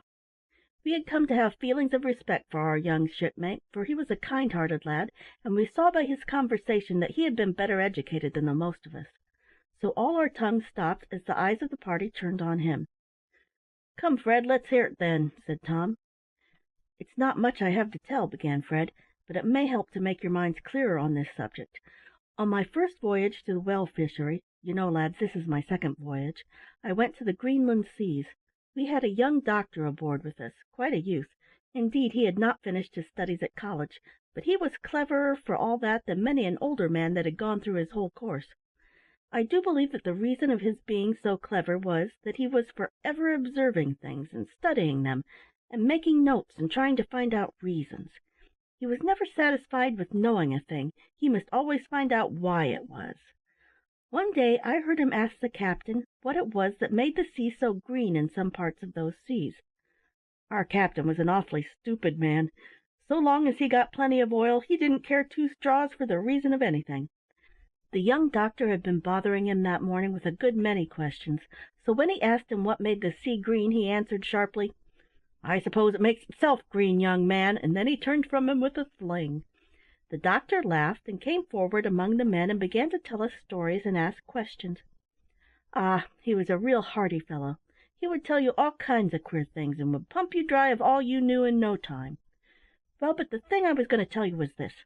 One of the men said to him he had heard that the greenness of the Greenland sea was caused by the little things like small bits of jelly on which the whales feed. As soon as he heard this he got a bucket and hauled some sea water aboard, and for the next 10 days he was never done working away with the sea water, pouring it into tumblers and glasses, looking through it by daylight and by lamplight, tasting it and boiling it and examining it with a microscope. "What's a microscope?" inquired one of the men. "Don't you know?" said Tom Lokins. "Why, it's a glass that makes little things seem big when you look through it. I've heerd say that beasts that are so uncommon small that you can't see them at all are made to come into sight and look quite big by means of this glass, but I can't say myself that it's true." "But I can," said Fred, "for I have seen it with my own eyes. Well, after a good while I made bold to ask the young doctor what he had found out. "I found," said he, "that the greenness of these seas is in truth caused by uncountable numbers of medusæ." "Ha! That's the word!" shouted Tom Lokins. "Medusæ, that's what the captain calls 'em. Heave ahead, Fred." "Well, then," continued Fred, "the young doctor went on to tell me that he had been counting the matter to himself very carefully, and he had found that in every square mile of sea water there were living about 11 quadrillions, 999 trillions of these little creatures." "Oh, hello! Come now," we all cried, opening our eyes very wide indeed. "I say, how much is that?" inquired Tom Lokins. "Ah, that's just what I said to the young doctor, and he said to me, 'I'll tell you what, Fred Borders, no man alive understands how much that is, and what's more, no man ever will, but I'll give you some notion of what it means.' And so he told me how long it would take 40,000 men to count that number of 11 quadrillions, 999 trillions, each man of the 40,000 beginning 1, 2, 3, and going on till the sum of the whole added together would make it up. Now how long do you think it would take 'em? Guess." Fred Borders smiled as he said this, and looked around the circle of men. "I know," cried one. "It would take the whole 40,000 a week to do it." "Oh, nonsense! They could do it easy in 2 days," said another. "That shows how little you know about big numbers," observed Tom Lokins, knocking the ashes out of his pipe. "I'm pretty sure it couldn't be done in much less than 6 months, working hard all day, and making allowance for only 1 hour off for dinner." "You're all wrong, shipmates," said Fred Borders. "That young doctor told me that if they'd begun work at the day of creation, they would only have just finished the job last year." "Oh, come on, you're joking," cried Bill Blunt. "No, I'm not," said Fred, "for I was told afterwards by an old clergyman that the young doctor was quite right, and that anyone who was good at arithmetic could work the thing out for himself in less than half an hour." Just as Fred said this, there came a loud cry from the masthead that made us all spring to our feet like lightning. "There she blows! There she breaches!" The captain was on deck in a moment. "Where away?" he cried. "On the lee beam, sir, sperm whale about 2 miles off. There she blows!" Every man was at his station in a moment, for after being some months out, we became so used to the work that we acted together like a piece of machinery, but our excitement never abated in the least. "Sing out when the ship heads for her." "Aye, aye, sir." "Keep her away," said the captain to the man at the helm. "Bob Ludbury, hand me the spy-glass." "Steady," from the masthead. "Steady it is," answered the man at the helm. While we were all looking eagerly out ahead, we heard a thundering snore behind us, followed by a heavy splash. Turning quickly round, we saw the flukes of an enormous whale sweeping through the air not more than 600 yards astern of us. "Down your helm!" roared the captain. "Haul up the mainsail and square the yards! Call all hands!" "All hands ahoy!" roared Bill Blunt in a voice of thunder, and in another moment every man in the ship was on deck. "Hoist and swing the boats!" cried the captain. "Lower away!" Down went the boats into the water. The men were into their places almost before you could wink, and we pulled away from the ship just as the whale rose the second time, about half a mile away to leeward. From the appearance of this whale we felt certain that it was one of the largest we had yet seen, so we pulled after it with right good will. I occupied my usual place in the captain's boat, next the bow oar, just beside Tom Lokins, who was ready with his harpoons in the bow. Young Borders pulled the oar directly in front of me. The captain himself steered, and as our crew was a picked one, we soon left the other two boats behind us. Presently a small whale rose close beside us, and sending a shower of spray over the boat, went down in a pool of foam. Before we had time to speak, another whale rose on the opposite side of the boat, and then another on our starboard bow. We had got into the middle of a shoal of whales, which commenced leaping and spouting all around us, little aware of the dangerous enemy that was so near. In a few minutes more up comes the big one again that we had first seen. He seemed very active and wild. After blowing on the surface once or twice about a quarter of a mile off, he peaked his flukes and pitched down head foremost. "Now then, lads, he's down for a long dive," said the captain. "Spring your oars like men. We'll get that fish for certain, if you'll only pull." The captain was mistaken. The whale had only gone down deep in order to come up and breach, or spring out of the water, for the next minute he came up not 100 yards from us, and leaped his whole length into the air. A shout of surprise broke from the men, and no wonder, for this was the largest fish I ever saw or heard of, and he came up so clear of the water that we could see him from head to tail as he turned over in the air, exposing his white belly to view, and came down on his great side with a crash like thunder that might have been heard 6 miles off. A splendid mass of pure white spray burst from the spot where he fell, and in another moment he was gone. "I do believe it's New Zealand Tom!" cried Bill Blunt, referring to an old bull whale that had become famous among the men who frequented these seas for its immense size and fierceness, and for the great trouble it had given them, smashing some of their boats and carrying away many of their harpoons. "I don't know whether it's New Zealand Tom or not," said the captain, "but it's pretty clear that he's an old sperm bull. Give way, lads, we must get that whale whatever it should cost us." We did not need a second bidding. The size of the fish was so great that we felt more excited than we had yet been during the voyage, so we bent our oars till we almost pulled the boat out of the water. The other boats had got separated, chasing the little whales, so we had this one all to ourselves. "Thar she blows," said Tom Lokins in a low voice, as the fish came up a short distance astern of us. We had overshot our mark, so turning about we made for the whale, which kept for a considerable time near the top of the water, spouting now and then, and going slowly to windward. We at last got within a few feet of the monster, and the captain suddenly gave the word, "Stand up!" This was to our harpooner, Tom Lokins, who jumped up on the instant and buried 2 harpoons deep in the blubber. "Stern all!" was the next word, and we backed off with all our might. It was just in time, for in his agony the whale tossed his tail right over our heads. The flukes were so big that they could have completely covered the boat, and he brought them down flat on the sea with a clap that made our ears tingle, while a shower of spray drenched us to the skin. For one moment I thought it was all over with us, but we were soon out of immediate danger, and lay on our oars, watching the writhings of the wounded monster as he lashed the ocean into foam. The water all round us soon became white like milk, and the foam near the whale was red with blood. Suddenly this ceased, and before we could pull up to lance him, he went down, taking the line out at such a rate that the boat spun round, and sparks of fire flew from the loggerhead from the chafing of the rope. "Hold on!" cried the captain, and next moment we were tearing over the sea at a fearful rate, with a bank of white foam rolling before us high above our bows, and away on each side of us like the track of a steamer, so that we expected it every moment to rush inboard and swamp us. I had never seen anything like this before. From the first I had a kind of feeling that some evil would befall us. While we were tearing over the water in this way, we saw the other whales coming up every now and then, and blowing quite near to us, and presently we passed close enough to the first mate's boat to see that he was fast to a fish, and unable therefore to render us help if we should need it.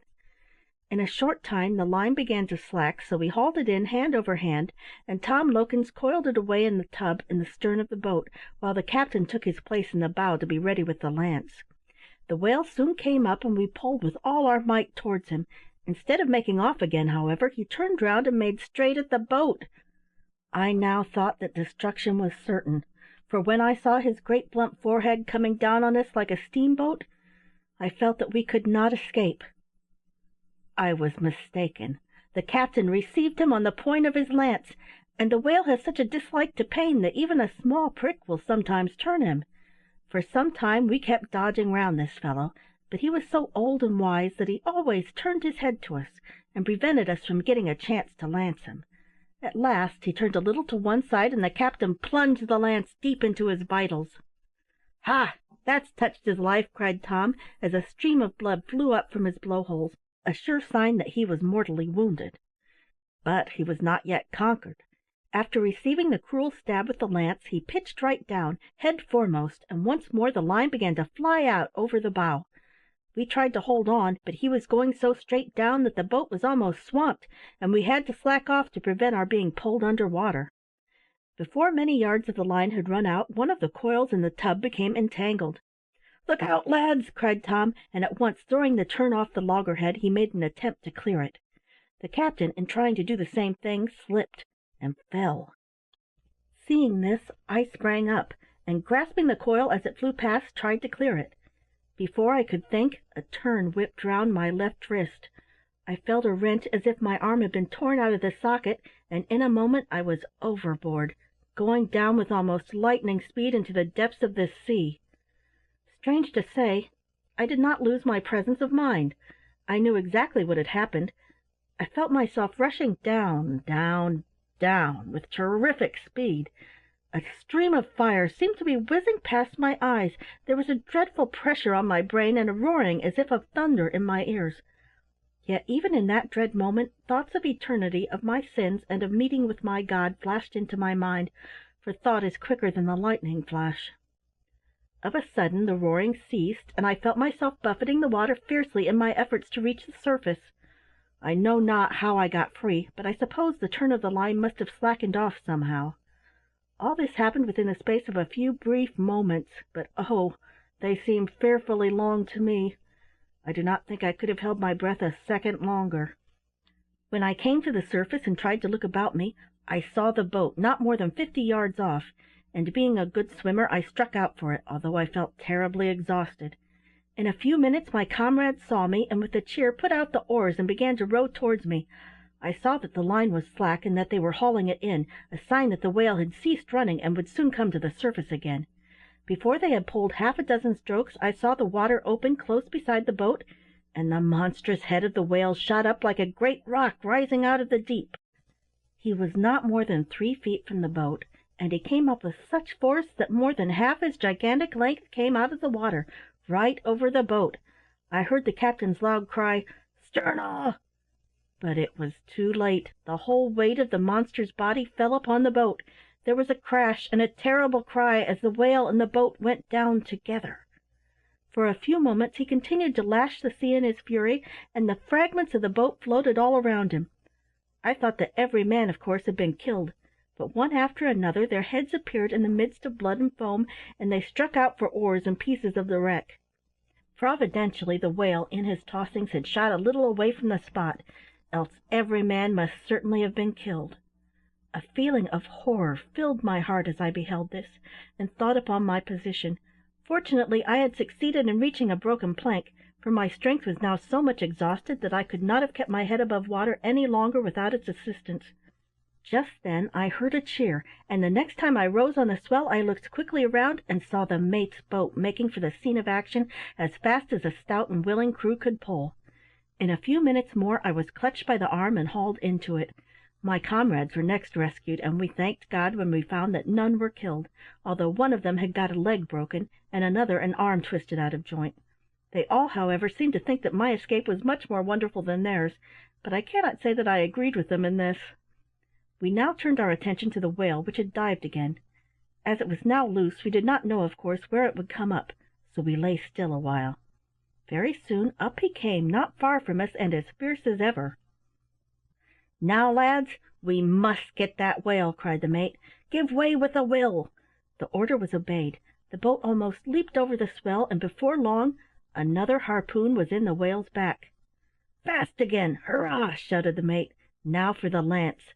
He gave the monster 2 deep stabs while he spoke, and spouting the red stream of life it rolled on the sea in agony, obliging us to keep well out of its way.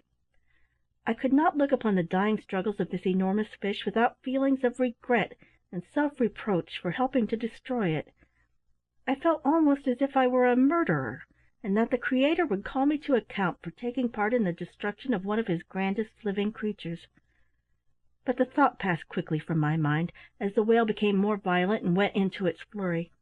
It began to lash the sea with such astonishing violence that all the previous struggles seemed as nothing. The water all round became white like milk, with great streaks of red blood running through it, and the sound of the quick blows of its tail and fins resembled that of dull, hollow thunder. We gazed at this scene in deep silence and with beating hearts. All at once the struggle ceased. The great carcass rolled over belly up and lay extended on the sea in death. To me it seemed as if a dead calm had suddenly fallen around us, after a long and furious storm, so great was the change when that whale at length parted with its huge life. The silence was suddenly broken by 3 hearty cheers, and then, fastening a rope to our prize, we commenced towing it to the ship, which operation occupied us the greater part of the night, for we had no fewer than 8 miles to pull. The whale which we had taken, as I have related in the last chapter, was our largest fish of that season. It produced 90 barrels of oil, and was worth about 500 pounds sterling, so that we did not grieve much over the loss of our boat. But our next loss was of a kind that could not be made up for by oil or money, for it was the loss of a human life. In the whale fishery men must, like soldiers, expect to risk their lives frequently, and they have too often, alas, to mourn over the loss of a shipmate or friend. Up to this time our voyage had gone prosperously. We had caught so many fish that nearly half our cargo was already completed, and if we should be as lucky the remainder of the voyage, we should be able to return home to old England much sooner than we had expected. Of course, during all this time we had met with some disappointments, for I am not describing everything that happened on that voyage. It would require a much thicker volume than this to tell the half of our adventures. We lost 5 or 6 fish by their sinking before we could get them made fast to the ship, and 1 or 2 bolted so fast that they broke loose and carried away a number of harpoons and many a fathom of line. But such misfortunes were what we had to look for.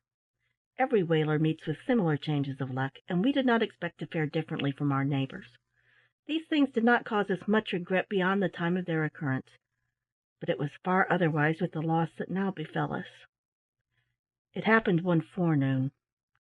I was standing close to the starboard gangway early that morning, looking over the side into the calm water, for there was not a breath of wind, and talking to the first mate, who was a gruff, surly man, but a good officer, and kind enough in his way when everything went smooth with him.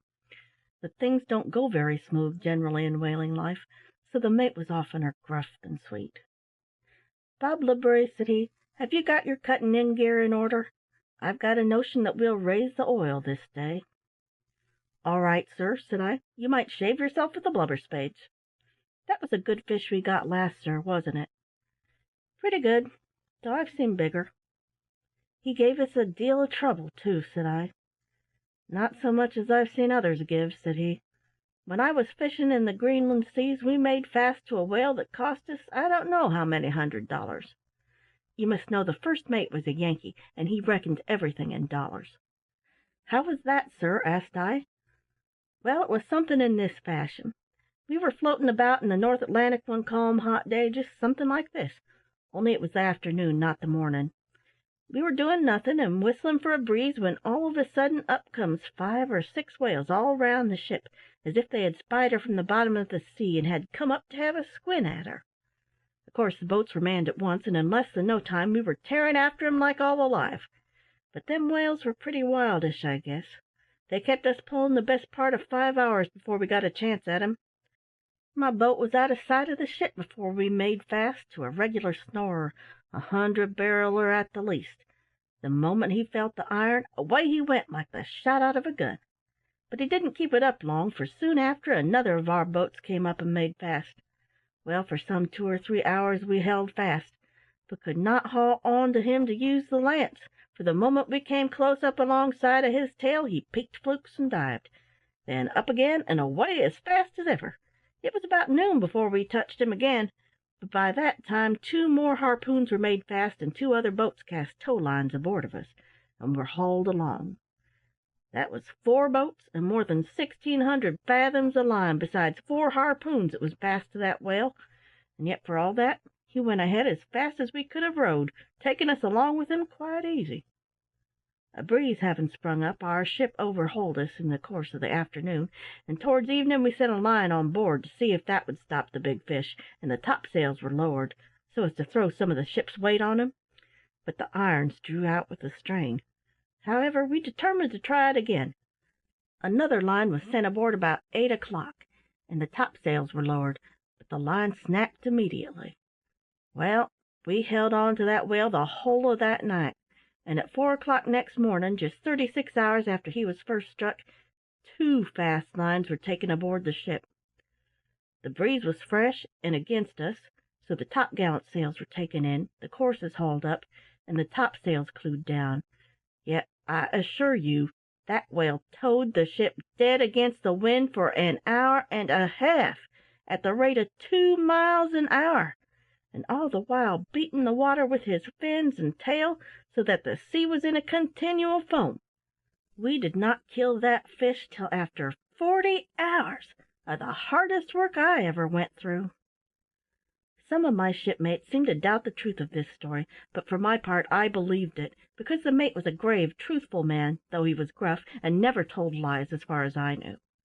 Moreover, a case of the same kind happened some years afterward to a messmate of mine while he was serving aboard the Royal Bounty on the 28th of May, 1817. I know that some of the stories which I now tell must seem very wild and unlikely to landsmen, but those who have been to the whale fishery will admit that I tell nothing but the truth, and if there are any of my readers who are still doubtful, I would say go and read the works of Captain Scoresby. It is well known that this whaling captain was a truly religious man, who gave up the fishing, though it turned him in plenty of money, and became a minister of the gospel with a small income, so it's not likely that he would have told what was untrue. Well, in his works we find stories that are quite as remarkable as the one I have just told, some of them more so. For instance, he tells us of one whale in the Greenland seas which was not killed till it had drawn out 10,440 yards, or about 6 miles of line, fastened to 15 harpoons, besides taking one of the boats entirely under water, which boat was never seen again. The mate told us 2 or 3 more stories, and a lot of us were gathered round him, listening eagerly, for there is nothing Jack likes so much as a good yarn, when all of a sudden the man at the masthead sang out that a large sperm whale was spouting away, 2 points off the lee bow. Of course we were at our posts in a moment. "There she blows! There she breaches!" sung the lookout. "Lower away!" roared the captain. The boats were in the water and the men on their seats in a moment. The whale we were after was a very large one. We could see that, for after 2 hours' hard pulling we got near enough to throw a harpoon, and after it was fixed he jumped clean out of the water. Then there was the usual battle. It was fierce and long, so long that I began to fear we would have to return empty-handed to the ship. We put 10 harpoons into him, one after another, and had a stiff run between the fixing of each.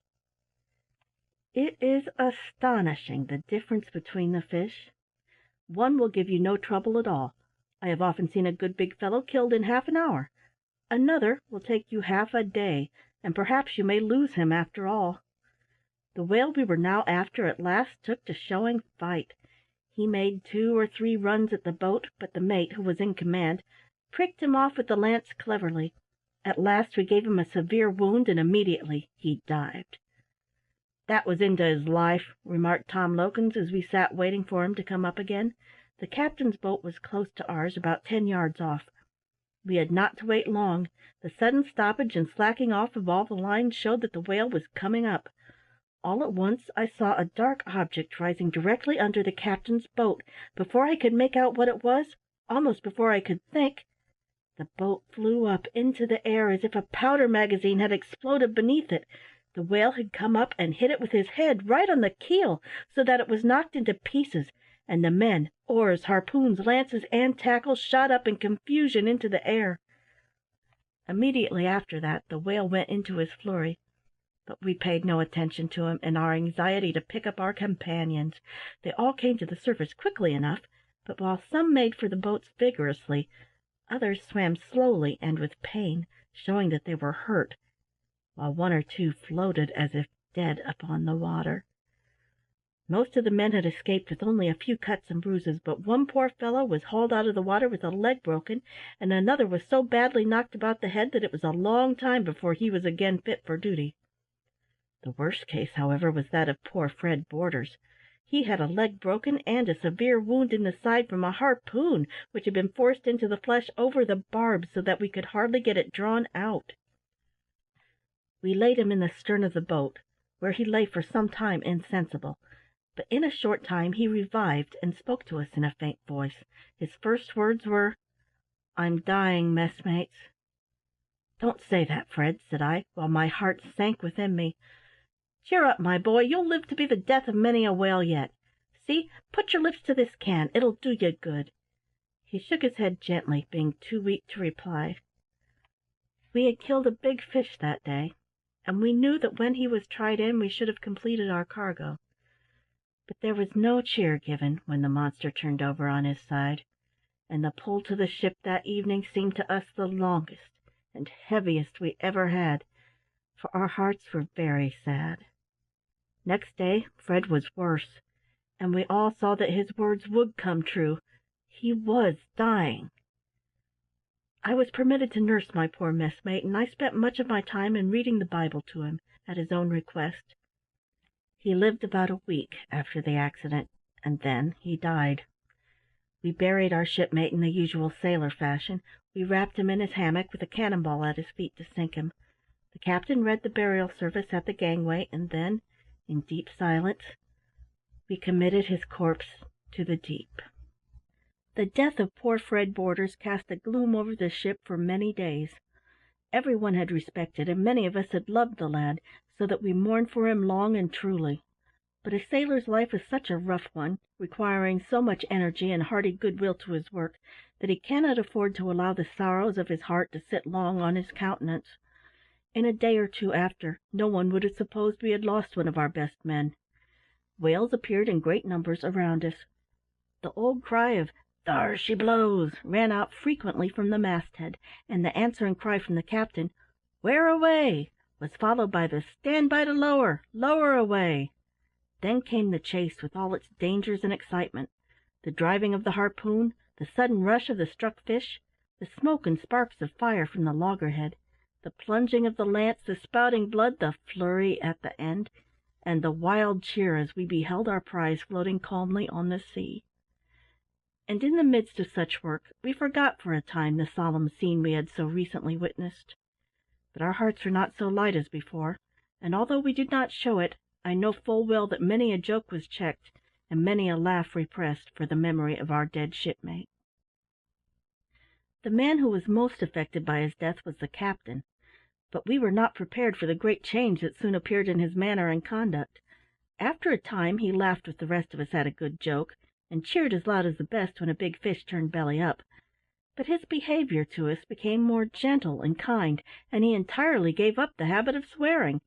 He also forbade working on Sunday. Many a whale have I seen sporting and spouting near us on that day, but never did we lower a boat or touch a harpoon on Sunday. Some of the men grumbled at this and complained of it to each other, but they never spoke so as to let the captain hear, and they soon gave up their grumbling, for the most of us were well pleased with the change, and all of us had agreed to it. The first Sunday after Fred's death the captain assembled the crew on the quarter-deck and spoke to us about it. "My lads," said he, "I've called you aft to make a proposal that may perhaps surprise some of you. Up to this time you know very well there has been little difference aboard this ship between Saturday and Sunday. Since our poor shipmate died I have been thinking much on this matter, and I've come to the conclusion that we shall rest from all work on Sunday, except such as must be done to work the ship. Now, lads, you know me well enough by this time. I have never been a religious man all my life, and I don't pretend to say that I'm one now. I'm not very learned on this matter, and can't explain myself very well. But what think you, lads? Shall we give the whales a rest on Sundays?" We all agreed to this at once, for the effect of the captain's speech was great upon us. It was not so much what he said as the way in which he said it. He was by nature a bold, determined man, who never flinched from danger or duty, and when we heard him talking in that way we could scarcely believe our ears. This was all that was said about the matter between us and the captain, but we had many a hot discussion in the forecastle amongst ourselves after that. Some were in favour of the new move, and said stoutly that the captain was a sensible fellow. Others said he was becoming an old wife, and that no luck would follow the ship. In the course of time, however, we found the benefit of the change in every way, and the grumblers were silenced, because in spite of their wise shakings of the head, we filled the ship with oil as full as she could hold, much sooner than we had expected. Shore-going people have but little notion of the ease with which the heart of a jack-tar is made to rejoice when he is out on a long voyage. His pleasures and amusements are so few that he is thankful to make the most of whatever is thrown in his way. In the whale fisheries, no doubt, he has more than enough of excitement, but after a time he gets used to this, and begins to long for a little variety, and of all the pleasures that fall to his lot, that which delights him most is to have a gam with another ship. Now, a gam is the meeting of two or more whale ships, their keeping company for a time, and the exchanging of visits by the crews. It is neither more nor less than a jollification on the sea, the inviting of your friends to feast and make merry in your floating house. There is this difference, however, between a gam at sea and a party on land, that your friends on the ocean are men whom you perhaps never saw before, and whom you will likely never meet again. There is also another difference. There are no ladies at a gam. This is a great want, for man is but a rugged creature when away from the refining influence of woman, but in the circumstances, of course, it can't be helped.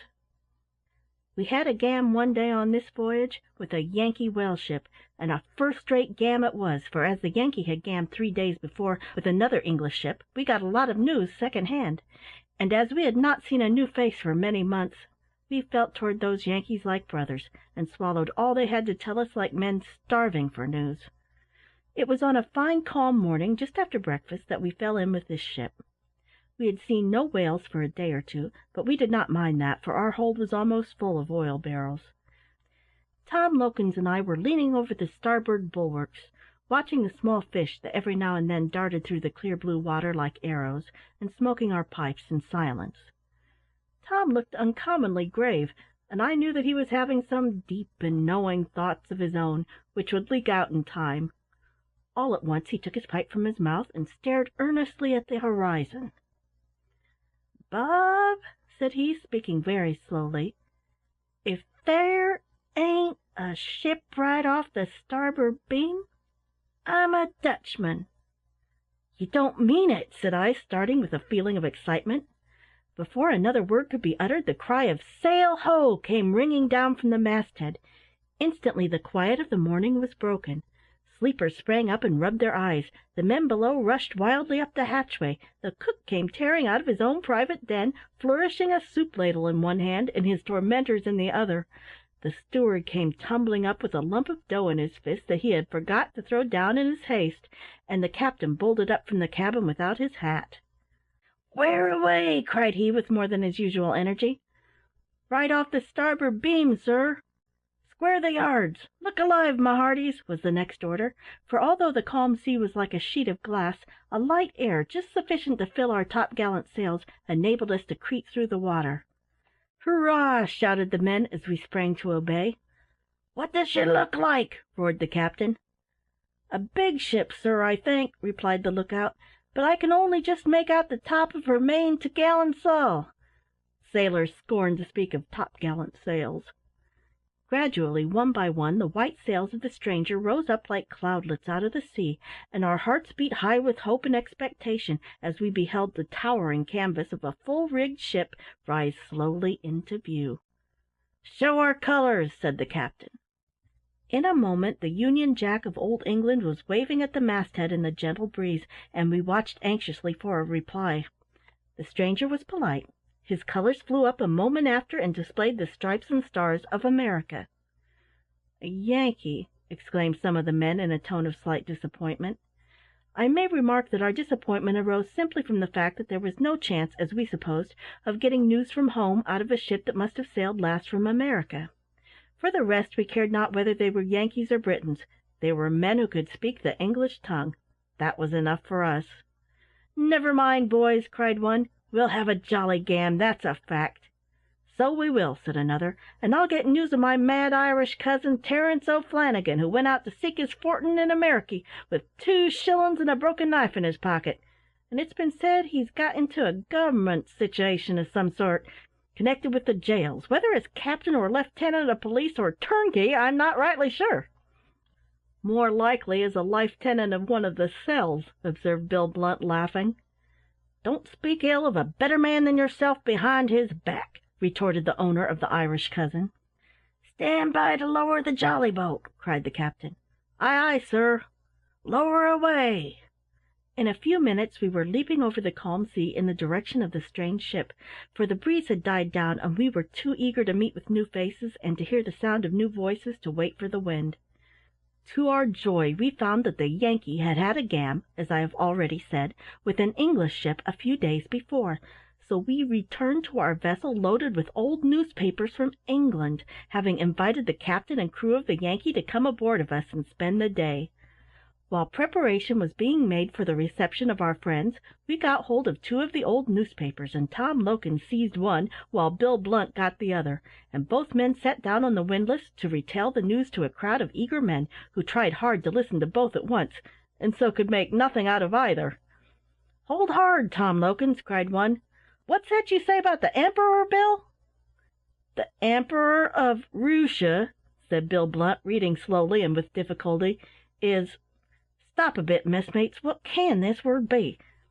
The Emperor of Russia is blowed up with gunpowder and shattered to 1,000 pieces," said Tom Lokins, raising his voice with excitement as he read from his paper an account of the blowing up of a mountain fortress in India. "Oh, come, I say, one at a time, if you please," cried a harpooner. "A feller can't get a word of sense out of such a jumble." "Come, messmates," cried 2 or 3 voices, as Tom stopped suddenly and looked hard at the paper. "Go ahead. What have you got there that makes you look as wise as an owl? Has war been and broke out with the French?" "I do believe he's reading the births, marriages, and deaths," said one of the men, peeping over Tom's shoulder. "Read 'em out, then, can't you?" cried another. "I say, Bill Blunt, I think this concerns you," cried Tom. "Isn't your sweetheart's name Susan Croft?" "That's a fact," said Bill, looking up from his paper. "And who has got a word to say agin the prettiest lass in all Liverpool?" "Nobody's got a word to say against her," replied Tom, "but she's married, that's all." Bill Blunt leaped up as if he had been shot, and the blood rushed to his face as he seized the paper and tried to find the place. "Where is it, Tom? Let me see it with my own 2 eyes. Oh, here it is."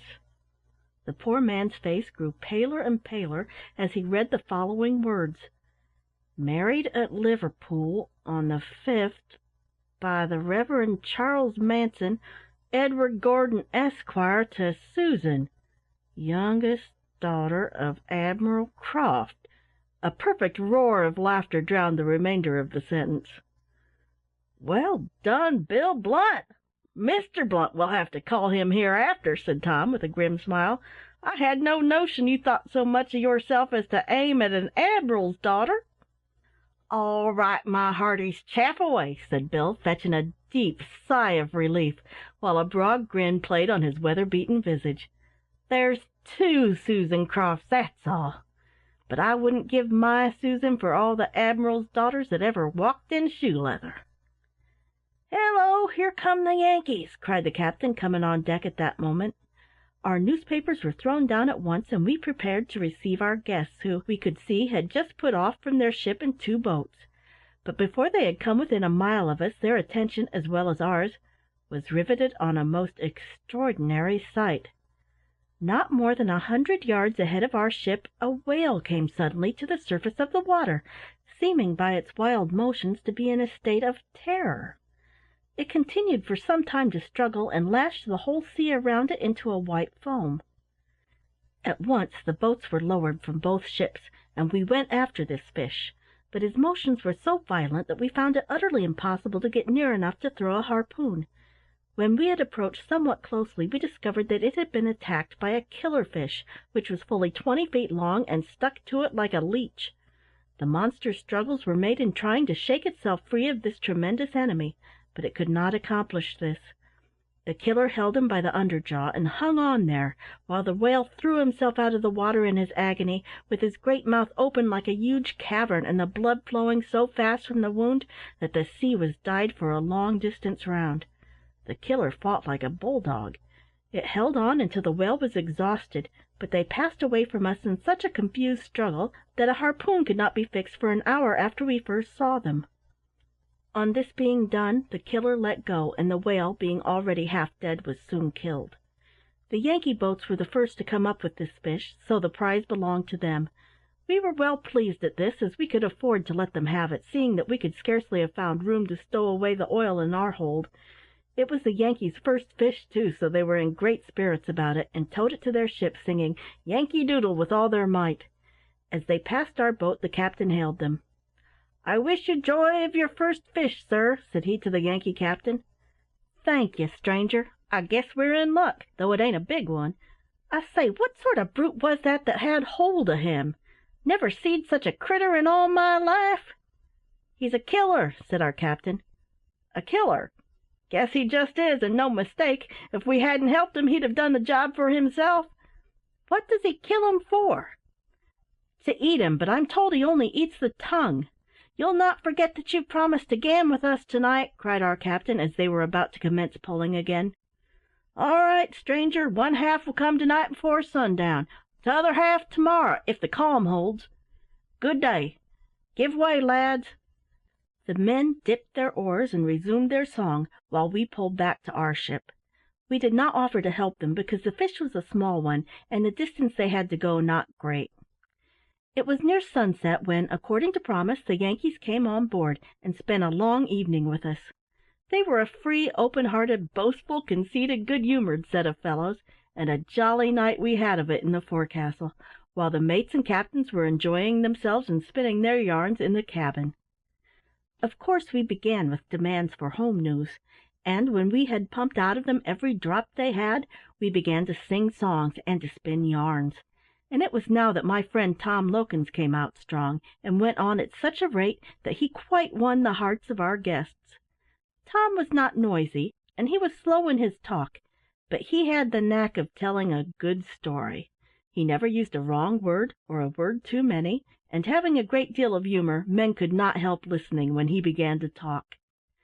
After this we had a dance, and here I became useful, being able to play Scotch reels and Irish jigs on the fiddle. Then we had songs and yarns again. Some could tell of furious fights with whales that made our blood boil. Others could talk of the green fields at home until we almost fancied we were boys again. And some could not tell stories at all. They had little to say, and that little they said ill, and I noticed that many of those who were perfect bores would cry loudest to be heard, though none of us wanted to hear them. We used to quench such fellows by calling loudly for a song with a rousing chorus. It was not till the night was far spent, and the silver moon was sailing through the starry sky, that the Yankees left us and rode away with a parting cheer. 6 months after our game with the Yankees, Tom Lokins and I found ourselves seated once more in the little garret beside my dear old mother. Deary me, Robert, how changed you are! Changed, mother? I should think so. If you'd gone through all that I've done and seen since we last sat together in this room, you'd be changed too. And have you really seen the whales, my boy?" continued my mother, stroking my face with her old hand. "Seen 'em? Ay, and killed them too, many of them." "You've been in danger, my son," said my mother earnestly, "but God has preserved you safe through it all." "Ay, mother, he has preserved my life in the midst of many dangers," said I, "for which I am most thankful." There was a short silence after this, during which my mother and I gazed earnestly at each other, and Tom Lokins smoked his pipe and stared at the fire. "Robert, how big is a whale?" inquired my mother suddenly. "How big? Why, it's as big as a small ship, only it's longer and not quite so fat." "Robert," replied my mother gravely, "you didn't use to tell untruths. You must be joking." "Joking, mother? I was never more earnest in my life. Why, I tell you that I've seen, ay, and helped to cut up, whales that were more than 60 feet long, with heads so big that their mouths could have taken in a boat. Why, mother, I declare to you that you could put this room into a whale's mouth, and you and Tom and I could sit round this table and take our tea upon his tongue quite comfortable. Isn't that true, Tom?" My mother looked at Tom, who removed his pipe, puffed a cloud of smoke, and nodded his head twice, very decidedly. "Moreover," said I, "a whale is so big and strong that it can knock a boat right up into the air and break in the sides of a ship. One day a whale fell right on top of one of our boats and smashed it all to bits. Now that's a real truth." Again my mother looked at Tom Lokins, and again that worthy man puffed an immense cloud of smoke, and nodded his head more decidedly than before. Being anxious to put to flight all her doubts at once, he said solemnly, "Old woman, that's a fact." "Robert," said my mother, "tell me something about the whales." Just as she said this, the door opened, and in came the good old gentleman with the nose like his cane knob, and with as good a heart as ever beat in a human breast. My mother had already told me that he came to see her regularly once a week ever since I went to sea, except in summer, when he was away in the country, and that he had never allowed her to want for anything. I need scarcely say that there was a hearty meeting between us three, and that we had much to say to each other. But in the midst of it all my mother turned to the old gentleman and said, "Robert was just about to tell me something about his adventures with the whales." "That's capital!" cried the old gentleman, rubbing his hands. "Come, Bob, my boy, let's hear about him." Being thus invited, I consented to spin them a yarn. The old gentleman settled himself in his chair, my mother smoothed her apron, folded her hands, and looked meekly into my face. Tom Lokins filled his pipe, stretched out his foot to poke the fire with the toe of his shoe, and began to smoke like a steam engine. Then I cleared my throat and began my tale, and before I had done talking that night, I had told them all that I have told in this little book, almost word for word. Thus ended my first voyage to the South Seas. Many and many a trip have I made since then, and many a wonderful sight have I seen, both in the South and in the North. But if I were to write an account of all my adventures, my little book would grow into a big one. I must therefore come to a close. The profits of this voyage were so great that I was enabled to place my mother in a position of comfort for the rest of her life, which, alas, was very short. She died about 6 months after my return. I nursed her to the end, and when I laid her dear head in the grave, my heart seemed to die within me, for I felt that I had lost one of God's most precious gifts, an honest, gentle, pious mother. I'm getting to be an old man now, but I am comfortable and happy, and as I have more than enough of this world's goods and no family to care for, my chief occupation is to look after the poor, and particularly the old women who live in my neighbourhood. After the work of the day is done, I generally go and spend the evening with Tom Lokins, who lives near by, and is stout and hearty still, or he comes and spends it with me, and while we smoke our pipes together we often fall to talking about those stirring days when, in the strength and hope of youth, we sailed together to the South Seas.